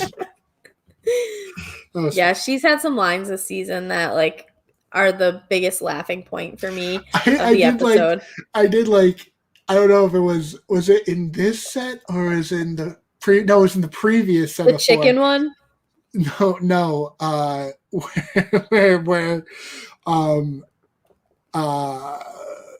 Where Mitchell was about to say bros before. Oh, she's like, don't do it. Don't do it. Don't say it. Oh, you said it. She's good. She's funny. So after that, we get River chatting Courtney. So we have like the Power Alliance. Mm-hmm. And Courtney is just so blunt with the way that he's talking. So maybe again, this is where you're like, fuck that guy. And I'm like, this is me. This is what I would be doing. Yeah. They both love John and they both plan on keeping the Kardashians as their main alliance. And here's where we hear that Mitchell hasn't talked to Courtney or River yet. Mm-hmm. And I don't know if that's like dramatic statement of it. Like maybe they've talked once in a private chat and we just haven't seen it or whatever. But and if this is like a producer thing where the producers are not letting Mitchell talk to them, like that's a bad job by the producers. So sidebar is, did you listen to the Vithin interview on Rap? And you know that I'm anti-Rap and I listened to this. So I did not listen to the Vithin interview. No. You should definitely listen to it. It's very insightful. Ganjo and I went in on this the first time we spoke, but my internet kept cutting out because I thought Netflix and The Circle heard me talking shit and they're like, this bitch has got to shut up. But I guess there was just internet outages across this area of Chicago. But anyway, essentially Vithin said like the producers choose how many chats you're getting and who you're getting to chat with. It is not like you get 2 individual chats in one group chat a day, use them wisely. So there was people that Vithin didn't talk to for over 10 days. And then it's like, I think James said the same thing. Yeah, he said something similar as well. And so I don't know, like, cause there are laws about like game show stuff in the US, but when you're recording outside the US, I don't know if those pertain to the show, because I know that's like a big reason why the challenge doesn't film in the United States, because the challenge gods make up rules as they go. Them. Yeah, they might have a little bit of influence. So I don't know specifically, but like you said, if this is happening because of the producers and not because of Mitchell, because like Mitchell seems to want to talk to everyone, but also then like if you take into these prejudices that we've allegedly heard about Mitchell and him not being interested in talking to the two gay guys. Just throwing that out there. So making objective statements that people can hypothesize about on their own time. I need to sneeze. So can you talk for a second? Yes, I can. Absolutely. So yeah, I think the moral of the story is if you don't want people to speculate things about you, then like make sure that you have your shit together. Yeah, I think for the sake of our conversation, we'll assume that's not producer manipulated. Yeah, of course. But I also wouldn't be surprised if it were to come out in however long that like they wouldn't let me talk to them. But whatever. Right. So really, again, this conversation reiterates to me like these two are the alliance. Yes. Straight up. Yep. Anything else you want to mention about River and Courtney? Good. Perfect. So we have Mitchell then chats Trevor, which is probably one of my favorite chats of this whole series, both season and the series of 4 episodes. So they talk about what Kat said, both in the video. Trevor brings up what Kat said when she came to visit. And they talk about Courtney throwing Chloe under the bus as the Joker. And they agree that Courtney and River are only looking out for each other. So they are on the same page in terms of their perspective of what's going on in the game. And they're playing to tell Chloe, but they have to keep Chloe and River in the dark. So how do they not allow this information that they're kind of like plotting and scheming against River and Courtney to get back to them? To which I wrote a little side note, like, well, what about John and all of this? Yes, exactly. Like they're not using him at all. Santa's like busy making toys for this upcoming Christmas. Yeah, he's busy and cannot be involved. I've always wondered, like, who benefits from the second check of the list. Like, oh, I didn't notice Adam Johnson. You'll put him on the good list. I mean, a first draft is always like material right now. A first draft is only the first draft. You got to check. You have to revise. This is what I am learning in my doctorate program. My dog just took this comforter off my bed. It's dragging it around my room. You are about to be put up on Craigslist if you keep this up. Okay, so then Trevor, I love that Trevor just commandeers this and is like, these are the 4 steps to the plan to make this work. This is what you have to do. And then Mitch is finally like, I have decided I'm now officially playing the game. Thanks to Trevor telling me exactly every step of what I need to do. Yeah, welcome to the game, bro. Mm-hmm. The ideal situation is to create a trifecta of Mitchell, Trevor, and Chloe. So not John. John is with the elves. Yes. So what do you think of all of this? Did you think that it was a good plan? I do. I definitely do. I think that I think it definitely is. And so Trevor like had done a good job, and I know we yada yada it, but like has done a good job of kind of like creating like the bromance with Mitchell, and just like they're like broing out together in these messages, and just like so he's like already like planted seeds that like, hey, I'm on your side. And it's like a good job by Trevor, and I guess like by Kat too, if like Kat like helped direct in this way to be like, listen, like I'm taking charge of this, like you have to like stand there and look pretty, like that's it, like I am telling you like beat by beat what we need to do, like this is a dictatorship, like like I'm sorry, like this is what's happening. I am in charge. Exactly. I'm the alpha, so you're the beta. That was a good job of really being direct and like yeah, I mean, if the plan works, it's great, and it really all just comes down to what Chloe decides. And I think that even though Trevor had just had this influencer chat with Chloe. I think he still underestimated like her alliance with River and Courtney. Mm-hmm. Even in this, like, even though she was not keen on blocking either of them, like, wouldn't even entertain conversation about it. I think Delisa still underestimated it, but now, again, but now she has the ammunition. She has the ace in the hole of this is what Courtney said about you when he was the Joker. Yeah. So we are left to see, can this plan be put into motion? So before this gets to happen, we have the Circle Awards. And the Circle Awards, basically, you're voting on some superlatives. So the first one, sexiest player, surprisingly, Chloe. The comedy award is Courtney. So again, I think there's a lot of like Courtney Manrique parallels where like lovely, hilarious in the chats, and then like in the room by themselves is like everyone can go fuck a goat. So yes.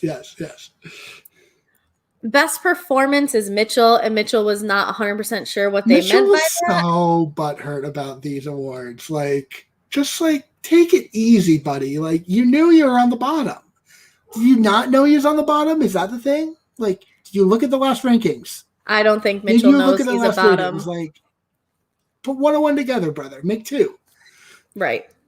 And then the Circle, like, at this point, just very much said, we don't give a fuck about trying to hide the drama. The last one, Lifetime Achievement Award for kissing ass. Up front, here you go. We want this to start problems. And again, for Mitchell, it kind of did a little bit, not really. I love how Lee handled this. Where he just like laughed. He's like, it's true. Like, I am an ass kisser. Like, that's what I do. Like, I'm an ass kisser. Like, it's like it is what it is. But you're waiting on your trophy to be sent. Like, where is it?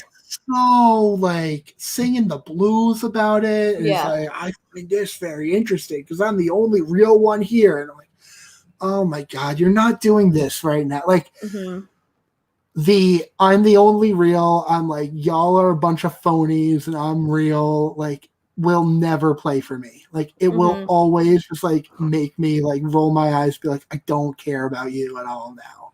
Because you're like, hey, like, if you're the only real one here and everybody else is phonies, like, guess what? You're playing the game incorrectly. Like, if you think you're gonna win based off of that, without being fake, then like, well, brother, like, go play Canasta. You know, like, what? Where the fuck did you pull that from?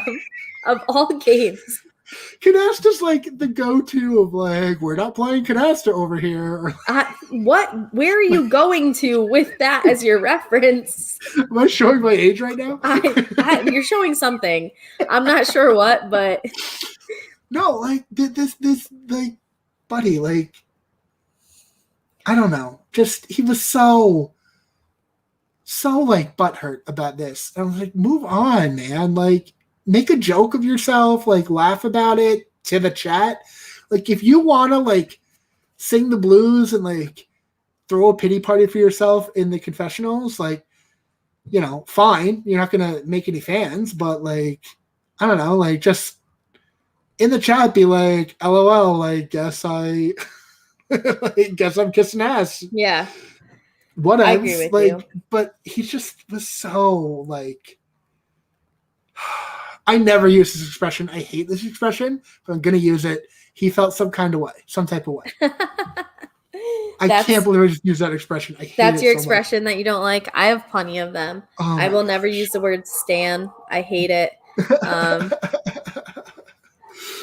I actually muted anyone. There was one, I think it was like I think it was Survivor and something else kind of lined up where it was like all my reality TV friends are like chiming away on Twitter and it's like, oh, we stand this, we stand that. It was like during Winners at War. So like everyone had their favorite and I tweeted like, I'm muting anyone who uses this word. And there's still people I'm discovering that I had muted like however long ago. Like I didn't see you a tweet from this, like I'll get a like on that or like my tweet from them, and I'm like, I haven't seen this person tweet in a while, and I'm like go and click, and it's like, oh yeah, I muted them when they use the word stan unnecessarily. You know what word is getting there for me, and I'm close. I'm close to it. Is bestie. Oh really?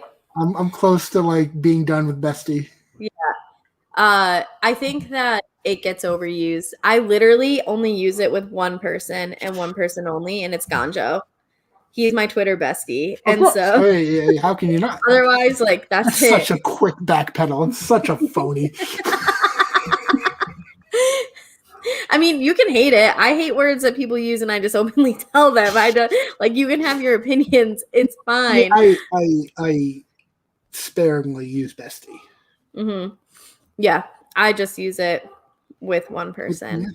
Anyway, I have one more, and then we can leave this topic. Yes, is adulting. Is adulting. Oh. Fuck that term. Adulting down, just baby. means like thumbs down. You have responsibilities. Fucking do them. Okay.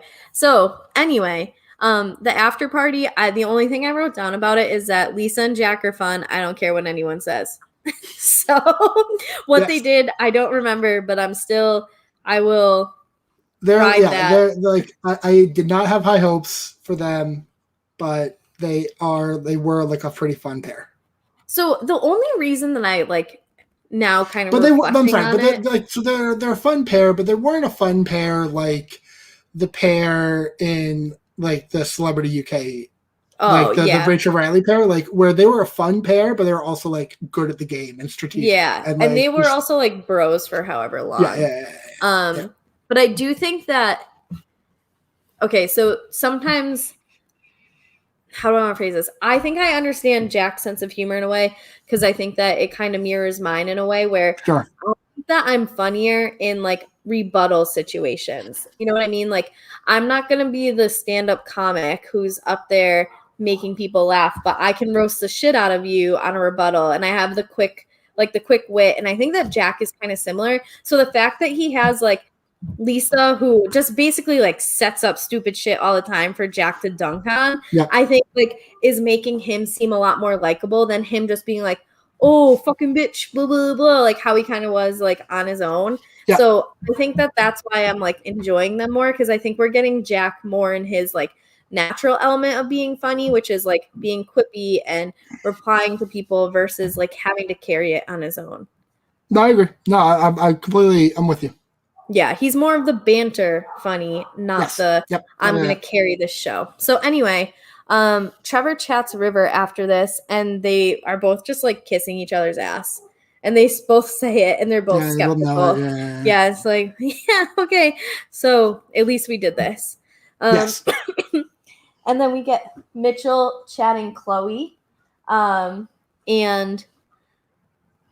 so this is where he's going to open up and be like, the very first thing I wrote, pretty fucking face. Yeah. The first thing I wrote was, oh my God, Mitchell is going to tell Chloe he's a virgin because when they introduced him, I went on a rant of like, this is not someone's personality. This is not like, this is one small component of you. Like, it's not even your sexuality. You're not Tim Tebow. Like, no one cares. Right. And so why is this part of your introduction package that you haven't had sex? Like so it's going to come up if that's like a part of your like personality. Geneva said that like, okay, it must come up later. And as soon as it was, because part of the plan is like, get Chloe to trust you by being vulnerable and telling her something that like not a lot of people know or whatever. As soon as this chat happened, I was like, oh my God, Mitchell's going to tell Chloe. Yeah, it was either that or like, like when my mom and brother were on the show, like I felt. So. When my brother's going to be on the next season of The Challenge, like. I hope he gets voted off first. But anyway, something that I like struggle with a bit, and I don't know if this is okay for me to struggle with, and so I'll say it out loud, and if I get judged, I get judged. But something that is hard for me is when you have like two hot people bond over how misunderstood they are. We're both hot, but no, I am because I'm hot. Like, yeah. No, I'm sorry.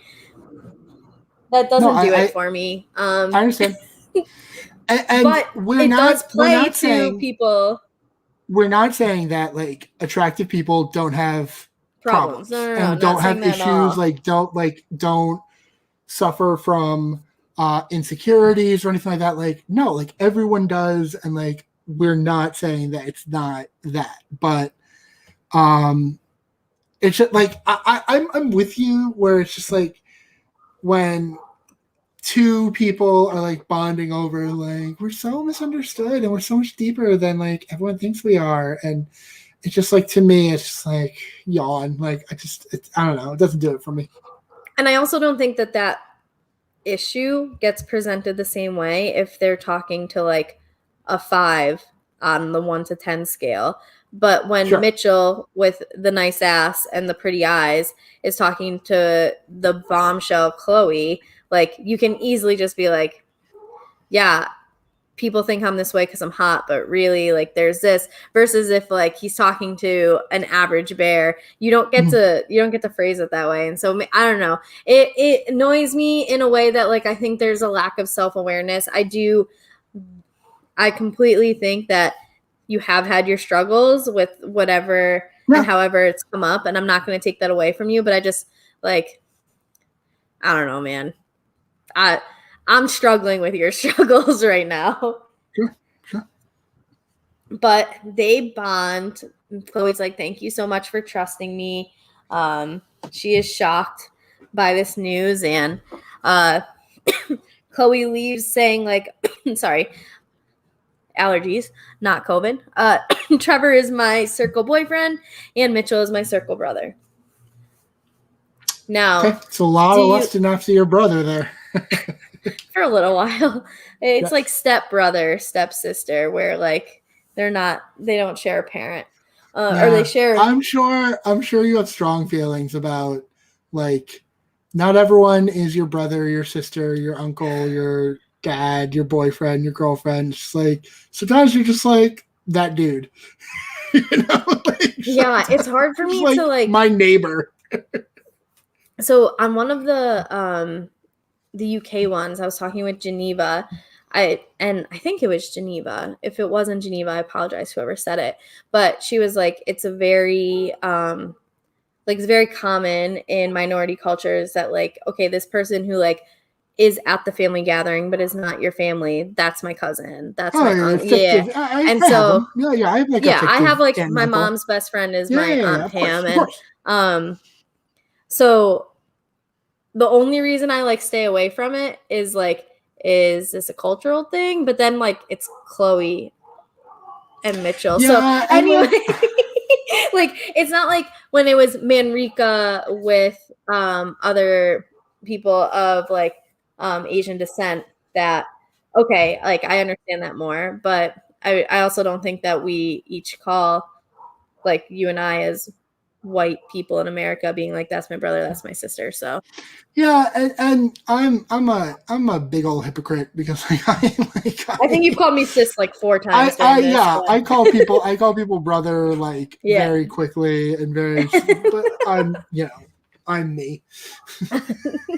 I do what I want. So yeah, I think it's also a gameplay strategy of like, this is my brother. Like, so my brother isn't going to block me or like, I'm your, So I do it, especially over these last 2 seasons, like happening so back to back. And like, there's been a lot of like family integrating. However, I guess on the other side of the coin is like having worked at camp for 10 years and it's like a really intense environment. You only have the same group of people to talk to every day. Like no cell phone service. You can't talk to anyone else. Like these people do become like quickly important to you and involved in your life. And so if you're only able to talk to the same 7 people for 3 weeks, like I get it, I guess. But yeah, I get the idea. I think part of it, like, yeah, I think part of it is like we're gonna call once a week. We're gonna like write each other letters, and then, like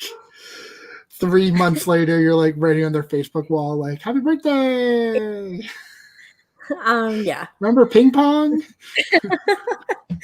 So we get an alert that the final blocking is going to happen tomorrow, and that's the end of episode 11. The good news is we've been talking for 2 hours, but we have the quickest episode to go through because we are going to be skipping like half of it with bullshit. So, Yep, absolutely. the beginning of episode 12 starts with Mitchell chatting Courtney and River, and they automatically see through what Mitchell's doing. They're like, too little, too late. Especially because this happens after it's announced, like, the River's final a little blocking. nicer about it than Courtney. Yeah. Courtney just doesn't give an F. Yeah. And Mitchell's like, I'm trying to be honest and open and like ask for feedback. I'm saying, like, if you have something that you think I can improve on, tell me. And the two of them are just like, yeah, good luck. Like, take care. See you never. Take luck. Is that Brian Regan? It is Brian Regan. Okay. Have the look, and then you take it and keep it with it.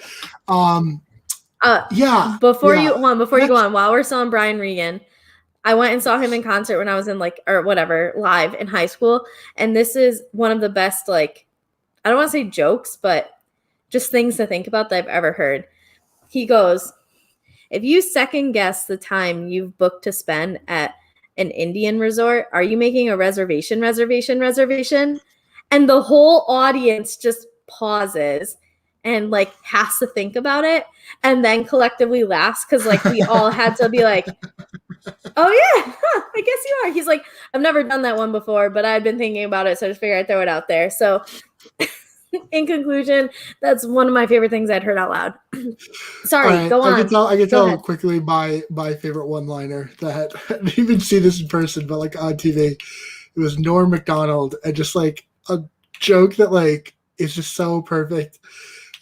He's talking about like abbreviations, like abbreviations. Yeah, I love abbreviations. My favorite abbreviation is for the word identification. It's ID. And in ID, the I stands for I, and the D stands for identification. The D's doing all the heavy lifting here. We're gonna get like copyrighted. Okay, so anyway, sorry, Isaiah. We do not own this content. No. This is for someone else. Anyway. Exactly. So identification. Right. After that, Mitchell chats Trevor. He's like, okay, steps 1 and 2 are done. It's go time. Step 3 is to add Chloe to the chat and tell her the truth about what Courtney did. And this is the moment where I'm like, oh, like one time, let the person being added to the chat see the previous messages, right? But like, she'd be like, steps 1 and 2. What are steps 1 and 2? Is there more than what step? You guys have steps in your apartment? You guys just like Back at 1 by Brian McKnight. Just dick in a box. Don't sing that. We'll definitely get copyrighted. So I loved, because I do this sometimes, when she was like, when the drama starts, the hair goes up. For me, like anytime I'm doing something somewhat competitive, I'll just be like, hair goes up for sports. It could be like a game of tic-tac-toe, and I'm like putting the messy bun in. So when she said that, I was like, go off. And they don't even like ease her into it, where it's like, not like, hey girl, what's going on? Like, how we living? It's like, listen, we have something to say to you, and it's like, you need to be sitting down for this. And like, that's like the first, and it reminds me of the talking about it on Pardon My Take a lot, but the text like, are you in an emotional position to receive bad news? Yeah, like, are you in the right headspace to? Yes, I agree with you. Yeah, so yeah. But it's also like when we message each other, like it'll either be like, hey, and like just like regular, but like when we like want to like talk shit, Like it's usually like so and then just like, oh, here we There's go. never an introduction to me talking shit. It's usually just a screenshot followed by 4 lines of expletives. Straight up. So I don't think Ganjo and I talked about that. We were like, okay, if you're gonna talk to me, it's one of two things. Like talk to me and have a conversation. And like you can do the pleasantries and that type of shit, and we could talk about whatever. But if you need something, just say it. And that's exactly what it is, where it's like, let's cut to the core here. Like our conversations tend to be like 5 to 8 messages back and forth, but we are efficient as fuck. So so they're really prepping Chloe for the bomb, and like it's funny, like Chloe's just like, what are you gonna tell me? What do you have 2 heads? Yeah, do you have 2 heads?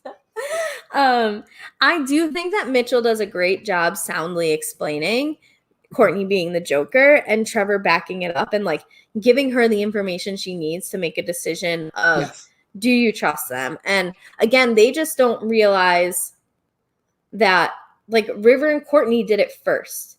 They had her back first. So it's like almost too little too late when Kat was trying to like call Chloe.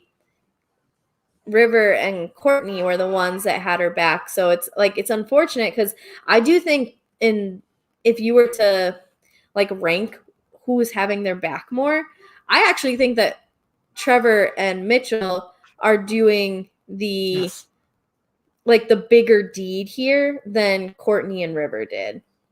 Because I think it's a lot harder. It was one little thing that like Kat's like Emily visited her. Courtney anonymously to 2 brand new players, the first thing they're learning is said, like, Chloe's a liar, don't believe her. And then has like been nice to her the whole time. Yeah, now given his main purpose was to break up the girls' alliance and to bring, which he did. Congratulations. Yeah, to bring Chloe to him. Yeah. And so like he got the residual. So like again, it worked in what he wanted to do. But I do think like that's like total like results based. Like if she were to like approach Courtney about that and say like, bro, like WTF, and he said exactly what you said, like maybe she'd buy it, but like that's also like, yeah, like I voted for you in this game, but like it was a burn vote. Like I thought that it was like that, like, you know what I mean? Like, yeah, I said your name, but I was never really planning on voting for you. I just wanted to say your name. You know what I mean? Yeah, I do think though that I don't know. Like, oh, nice, it didn't work out, but like you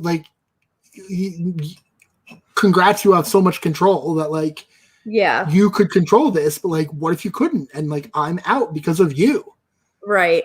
I could see that, but I also do think that he like the goal was to have, I don't know, I don't think ownership is the right word, but maybe more agency with Chloe, because if you remember, we hear very early on from Chloe that her, River, and Courtney are the 3 amigos. Yes. It came up in one of the influencer chats. And so I do think that Courtney did have the insight from Savannah that there was a girls' alliance and that it needed to be broken up. So I think that like if he had been closer with Emily, I think that he would have tried to get Chloe to go home. If he had been closer with whoever, but like he was already close with Chloe. So I think that like in the grand scheme of things, it probably was part of his master plan that maybe isn't focused on as much.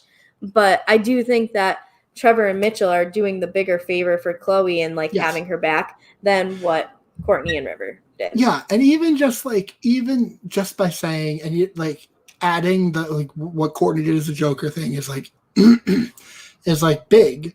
But even just by saying like, Chloe, like you need to read the signs that these 2 will protect each other before you, like every day of the week. Like, you're the 3rd in the Kardashians. Yeah, it is, and I don't think she like weighs that out. No. So, after this, we see Chloe just being like, these 2 have had my back. These 2 have had my back. What do I do? Who do I like lean towards? And it will really come down to what her final rankings are. Mm-hmm. So. Next is final pitch.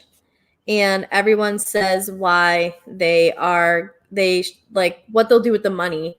To which, like, do they have to tell the producers what they're saying first, and they get to show it from like most stupid to most worthwhile?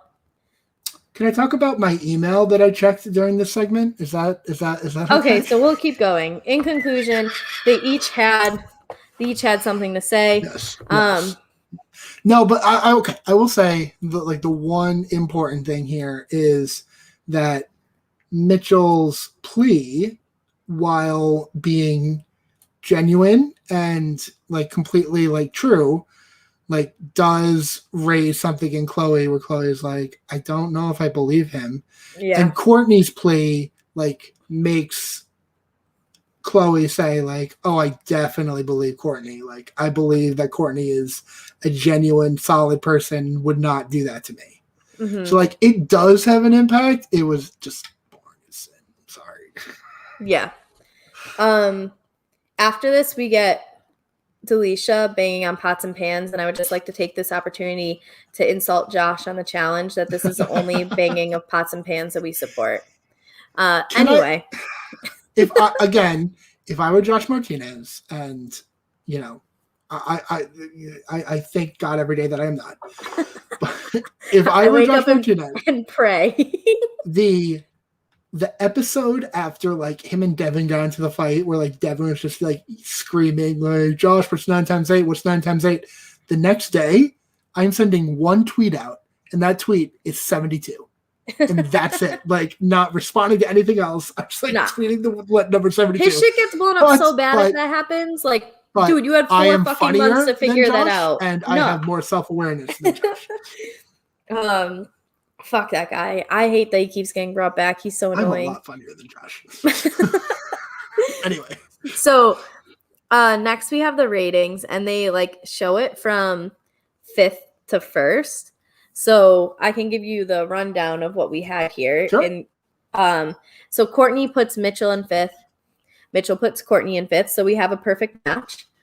And then we've got River putting Trevor in 5th and John putting Trevor in 5th.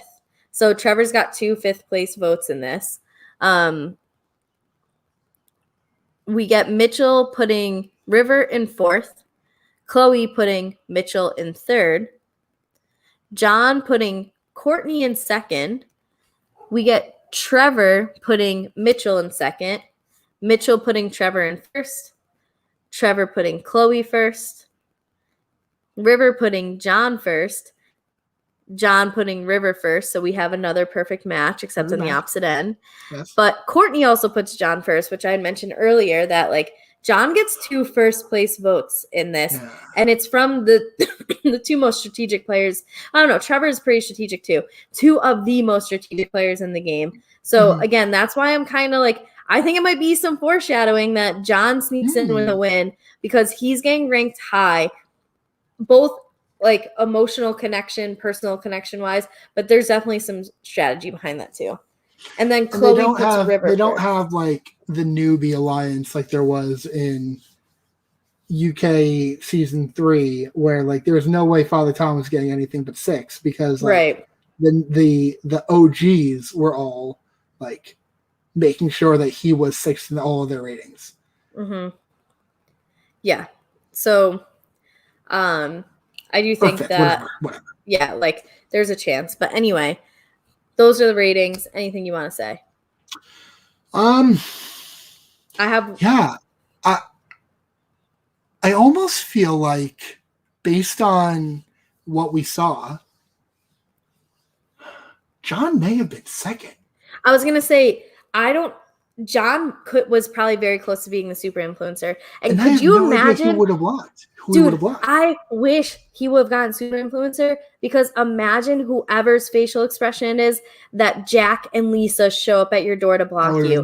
That would have been such good TV, so much better TV than Lee blocking anyone. And no offense to Lee because I've really enjoyed him, but that would have been so fucking good because no one has any clue that it's the 2 of them. No, they haven't like done the Pippa and Joey where they like make allusion to something that already happened. That, like, when they basically say like, know? by the way, we were here 3 days ago when you said all this information. Yes. Yeah. That would have been so good. That was my point I was going to make. I'm like, River had 2 first place votes we saw. John had 2 first place votes we saw. It had to have been very close. He could have. But if you think about it, River had the 2 first place votes, but you know that Courtney probably put River 2. Mm-hmm. Right, and then like no one probably put John 2, and that was like the big decider right there.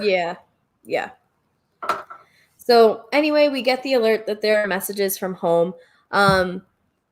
It's my least favorite episode of Survivor, the family visit. It's my least favorite part of. Oh, fuck that! I hate the messages from home. Like, the only way I would like send their pets from home. Like, yes, I would love to be out there and they're like, Carrie, all the way from Chicago is Nitro, and Nitro comes running out. Like, that'd be the only way I get emotional. Otherwise, I'd be like, I don't even know who I would want out there. That's it. Okay, see you in 5 days. Yeah. Like, if I was on the circle and here's my, like, message from home, just send me Nitro doing dumb shit. Like, that's what I want to see. Like they're there for like 3 weeks, right? Like, yeah. So also, well, there was probably 2 weeks of quarantine because it was during COVID. Plus, they probably had maybe like a day or 2 after with like, whatever. So it's maybe like 5-6 weeks max. Yeah. However, oh shit, what was I gonna say? Fuck. Yeah, they weren't there for that long. Here's the point I was gonna make.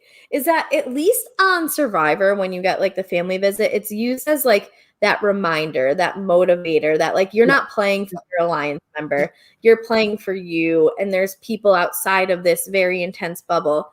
This happened after the final ratings when there was nothing they could do. There isn't that reminder from home of like, fucking cut some throats here. We got $100,000 on the line. It was after. At least use it as a motivator. Like, maybe what I would want from my video from home is like my little brother just like tearing me a new asshole saying if I don't win to not come home. You know what I mean? Like that reminder. Otherwise, like, what purpose is this?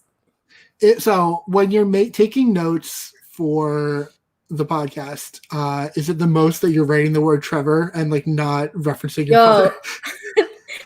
I write Trev a lot because I call my okay. So if you're listening right now, my name is Carrie and I have a brother named Trevor, and it is not the Trevor on the circle. No. And so I take notes by hand because I like to sit on my bed and watch on my bigger TV versus on the computer.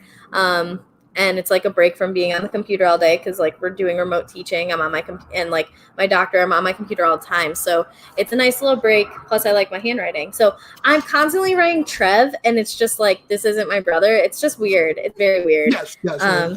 So yeah, it's funny that you bring that up. We see former circle players, Ed and his mom. Did we? Because I fast forwarded. I did not watch a single second of those videos because, as I mentioned, I don't care. I will say, so the hammer, the anchor position was the real Trevor, and I was curious about him, so I watched that one, which was him and the daughter. Just because I like Lisa, and I'm like, I want to see what the real Trevor looks like. Is he indeed wearing a Yankee hat and like doing this or whatever it is he's doing? So he's at home upset over his last place Yankees, is what you're saying. Ooh, had to bring that in. 17 and 10. I'm sorry, Carrie. Check the standings. They're in 4th. Oh, I'm sorry. I checked a couple days ago. Anyway. No, the Rays are like undefeated against the Yankees and like underwinded against every other team. Anyway. Good. That's why they exist. So we have an alert. The ratings are not going to be revealed. Instead, the highest rated player is going to be a secret super influencer, which means that they are the sole person who gets to block someone else, and no one is going to find out who it was. So we find out. They love this twist. They're always going to use this twist as the last blocking before They need to mix it up next season. That, and number 2, someone needs to take advantage of this, please. Can someone take advantage of this twist, please? Yeah. Like, Vithun I'm sorry. said that when he went to visit. That Lee's right in that, yeah, like he's going to be ranked low by Mitchell, and so like blocking him makes sense in that regard. But like, use it as an opportunity. Like, no one has ever taken advantage of this, and it drives me nuts. No, I agree. Like, imagine he puts Chloe there. I'm such big talk, and like, believe me, don't believe me, I absolutely would snake someone if I were super. Oh no, I believe it. Yeah. I mean this in the nicest way possible. I think over the last 3 to 4 years I've known you, your backbone has grown exponentially. So I do think that you would do it. So that's a compliment. Anyway, I take it as such. that was not mean. So something I noticed, because I was like ragging on Lee at the beginning of this, is like the first 2 blockings he cried. Dude has hardened up. He is now like maniacal about these things, and so excited that he gets to like go block someone. Yeah, me too. I've enjoyed watching him play. I think he could have done great as himself, but he's doing great as Riv as well. Yeah, absolutely. We get a face-to-face blocking, which he was like, oh my God, I have to block someone face-to-face, and freaks out. And we find out who he blocks, which is Mitchell. Any surprise? I will say in the moment, I was hoping that it wouldn't be Mitchell, because I thought that would have been more interesting if he'd used it strategically and like blocked like Courtney or Chloe. But again, that was before I was privy to the fact that like Mitchell is probably a garbage person. Not like a garbage man, because we respect them, but like just a trash human being. Yes, exactly. But again, I started to agree with it. It made more sense when like they were talking and Lee basically said like, listen, like I didn't know if you were going to rate me high. And Mitchell was like, I wasn't. Like, yeah, absolutely not. Yeah. We're like, all right, so that makes sense then. We're like, yeah. So it was smart. I think it wasn't the best TV. Like it could have been much better TV, but like if it was John blocking someone would have been hilarious. I also would love to see, because I think you can go one of 2 ways with the super influencer.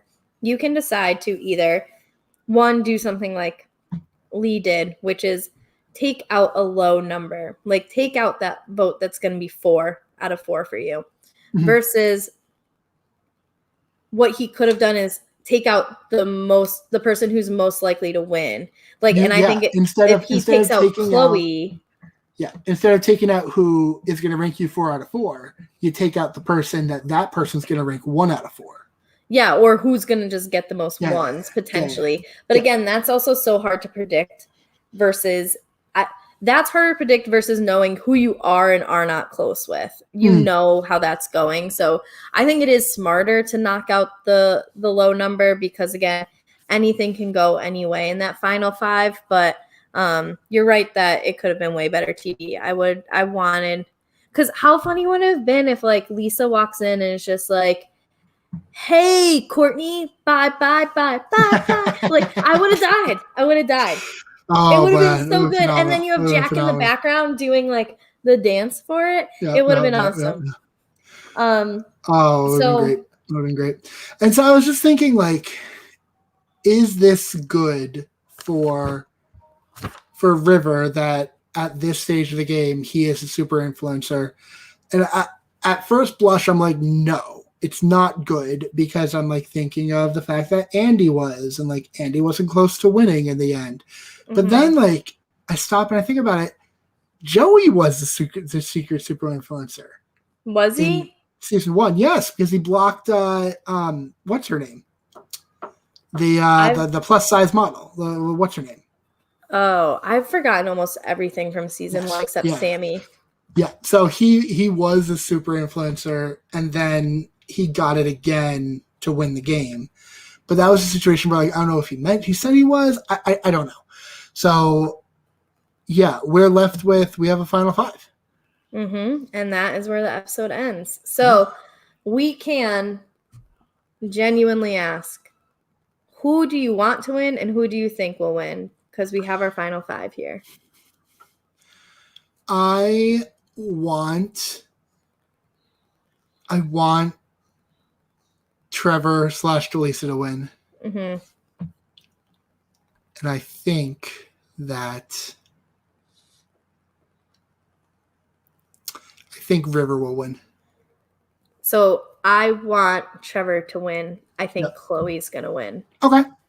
I think John has a very good chance of winning as well. Yes. And I'm so serious about it. I do think that. No, I you make a great point. You make a great point that he probably came in second in this, and it was a secret second where, like, it's not like everyone knows. It's exposed, and it's like, oh shit, exactly. People are ranking him high. Oh fuck, like, because we saw that with when Kat and Mitchell were so near the top at the end of the last batch, where people were like, why are people ranking like this? And that's why like people like started to like. Kat helped her own cause or didn't help her own cause, but like that's where like people started to be like, oh, let's pay attention to what's going on here. And so the fact that he was able to be what we both think was like number 2 in the rankings without anyone else knowing, like that could be interesting. I wonder if they'll do it the same way they did it in the UK season that just wrapped, where as they come in one at a time, they'll be like, so-and-so's coming up next. And like, because I like the moment where someone walks in and they're like, River, Courtney, like, who are you? I do think that we'll get. But I think they wanted to have the moment in the UK version where like Saeed freaks out about, where Hashi like freaks out about meeting Manrika, and then like Manrika freaks out about meeting Felix. So like I can see them not doing that for this, but I don't know. Yeah, I agree with you. I just hope. Are you looking forward to any face-to-face showdowns? Yeah. Or I think Trevor and Chloe. Trevor and Chloe, obviously. I think also. People are going to freak out when John walks in. Yeah, that will be fun, but I'm also excited for Courtney and Lee to meet. Yes, that's going to be nice too. Yeah. It'll be a good one. He's going to love him. He's going to love him. Yeah, 100%. So, but that brings us to the end of this. Yeah. And,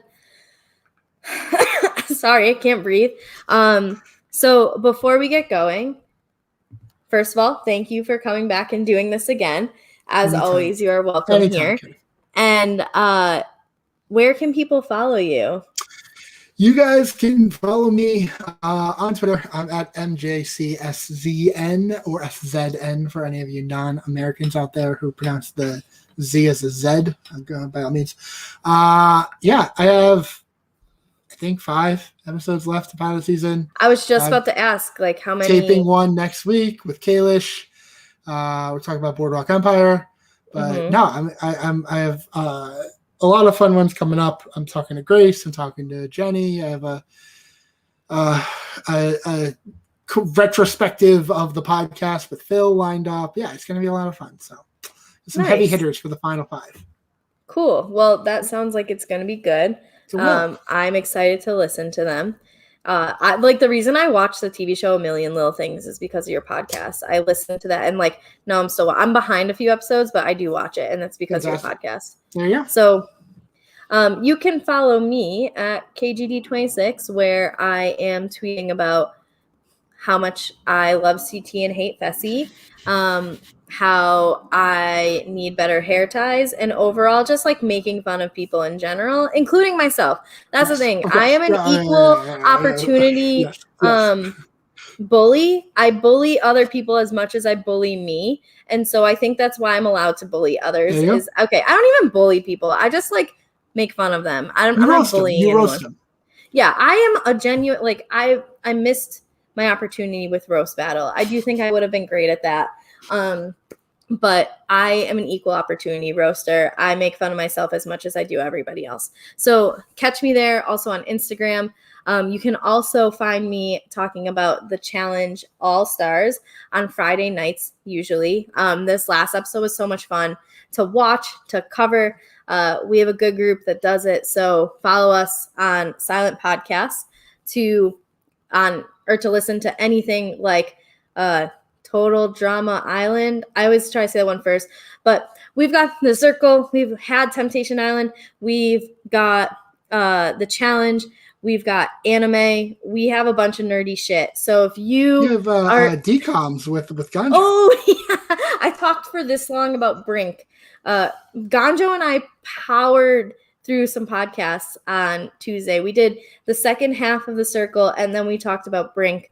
We spent about like 5 hours together talking on Tuesday. I was exhausted. On his birthday Eve. And you know what? He is a great guy. So shout out Ganjo. Follow him. Ganjo the Dink too. We have a banner that I should have been ready with. Here we go. So you can follow us on Twitch, Twitter, and on YouTube. So we are growing slowly but surely. We are going to be taking over the podcast world. So follow us there. And so on behalf, how do I turn the banner off? Click it. There Perfect. You go. You did it. I'm proud. Woo! It's my first time doing it. If you're still with us, all 4 of you, thank you. Thank you for going through my learning curves with me. Anyway, again, thank you for listening to Silent Podcast, where we are anything but silent. Michael, thank you again. And we will catch you next week. I have no idea who's doing the finale with me, but we will be talking about the finale next week. So definitely tune in. It'll be short, sweet, and hopefully with a happy ending. Yes. Yes. All right. Enjoy your nights. Thank you again.